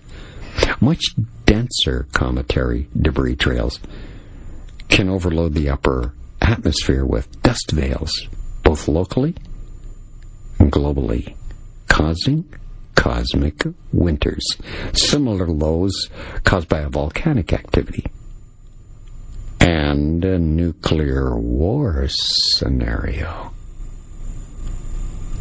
I mean, is that what's planned? To blame a nuclear war scenario cataclysmic event that comes from far in outer space. But in actual fact, it's man himself, here with nuclear weapons, going at it. Never saying that it's a war, the nuclear war scenario, but blaming it all on the cataclysmic events with large rocks falling from the sky. They're definitely laying the groundwork for that kind of a scenario. This has been A View from Space on Talk Radio AM 640. Coast to coast next time, Spaceman. I'm out.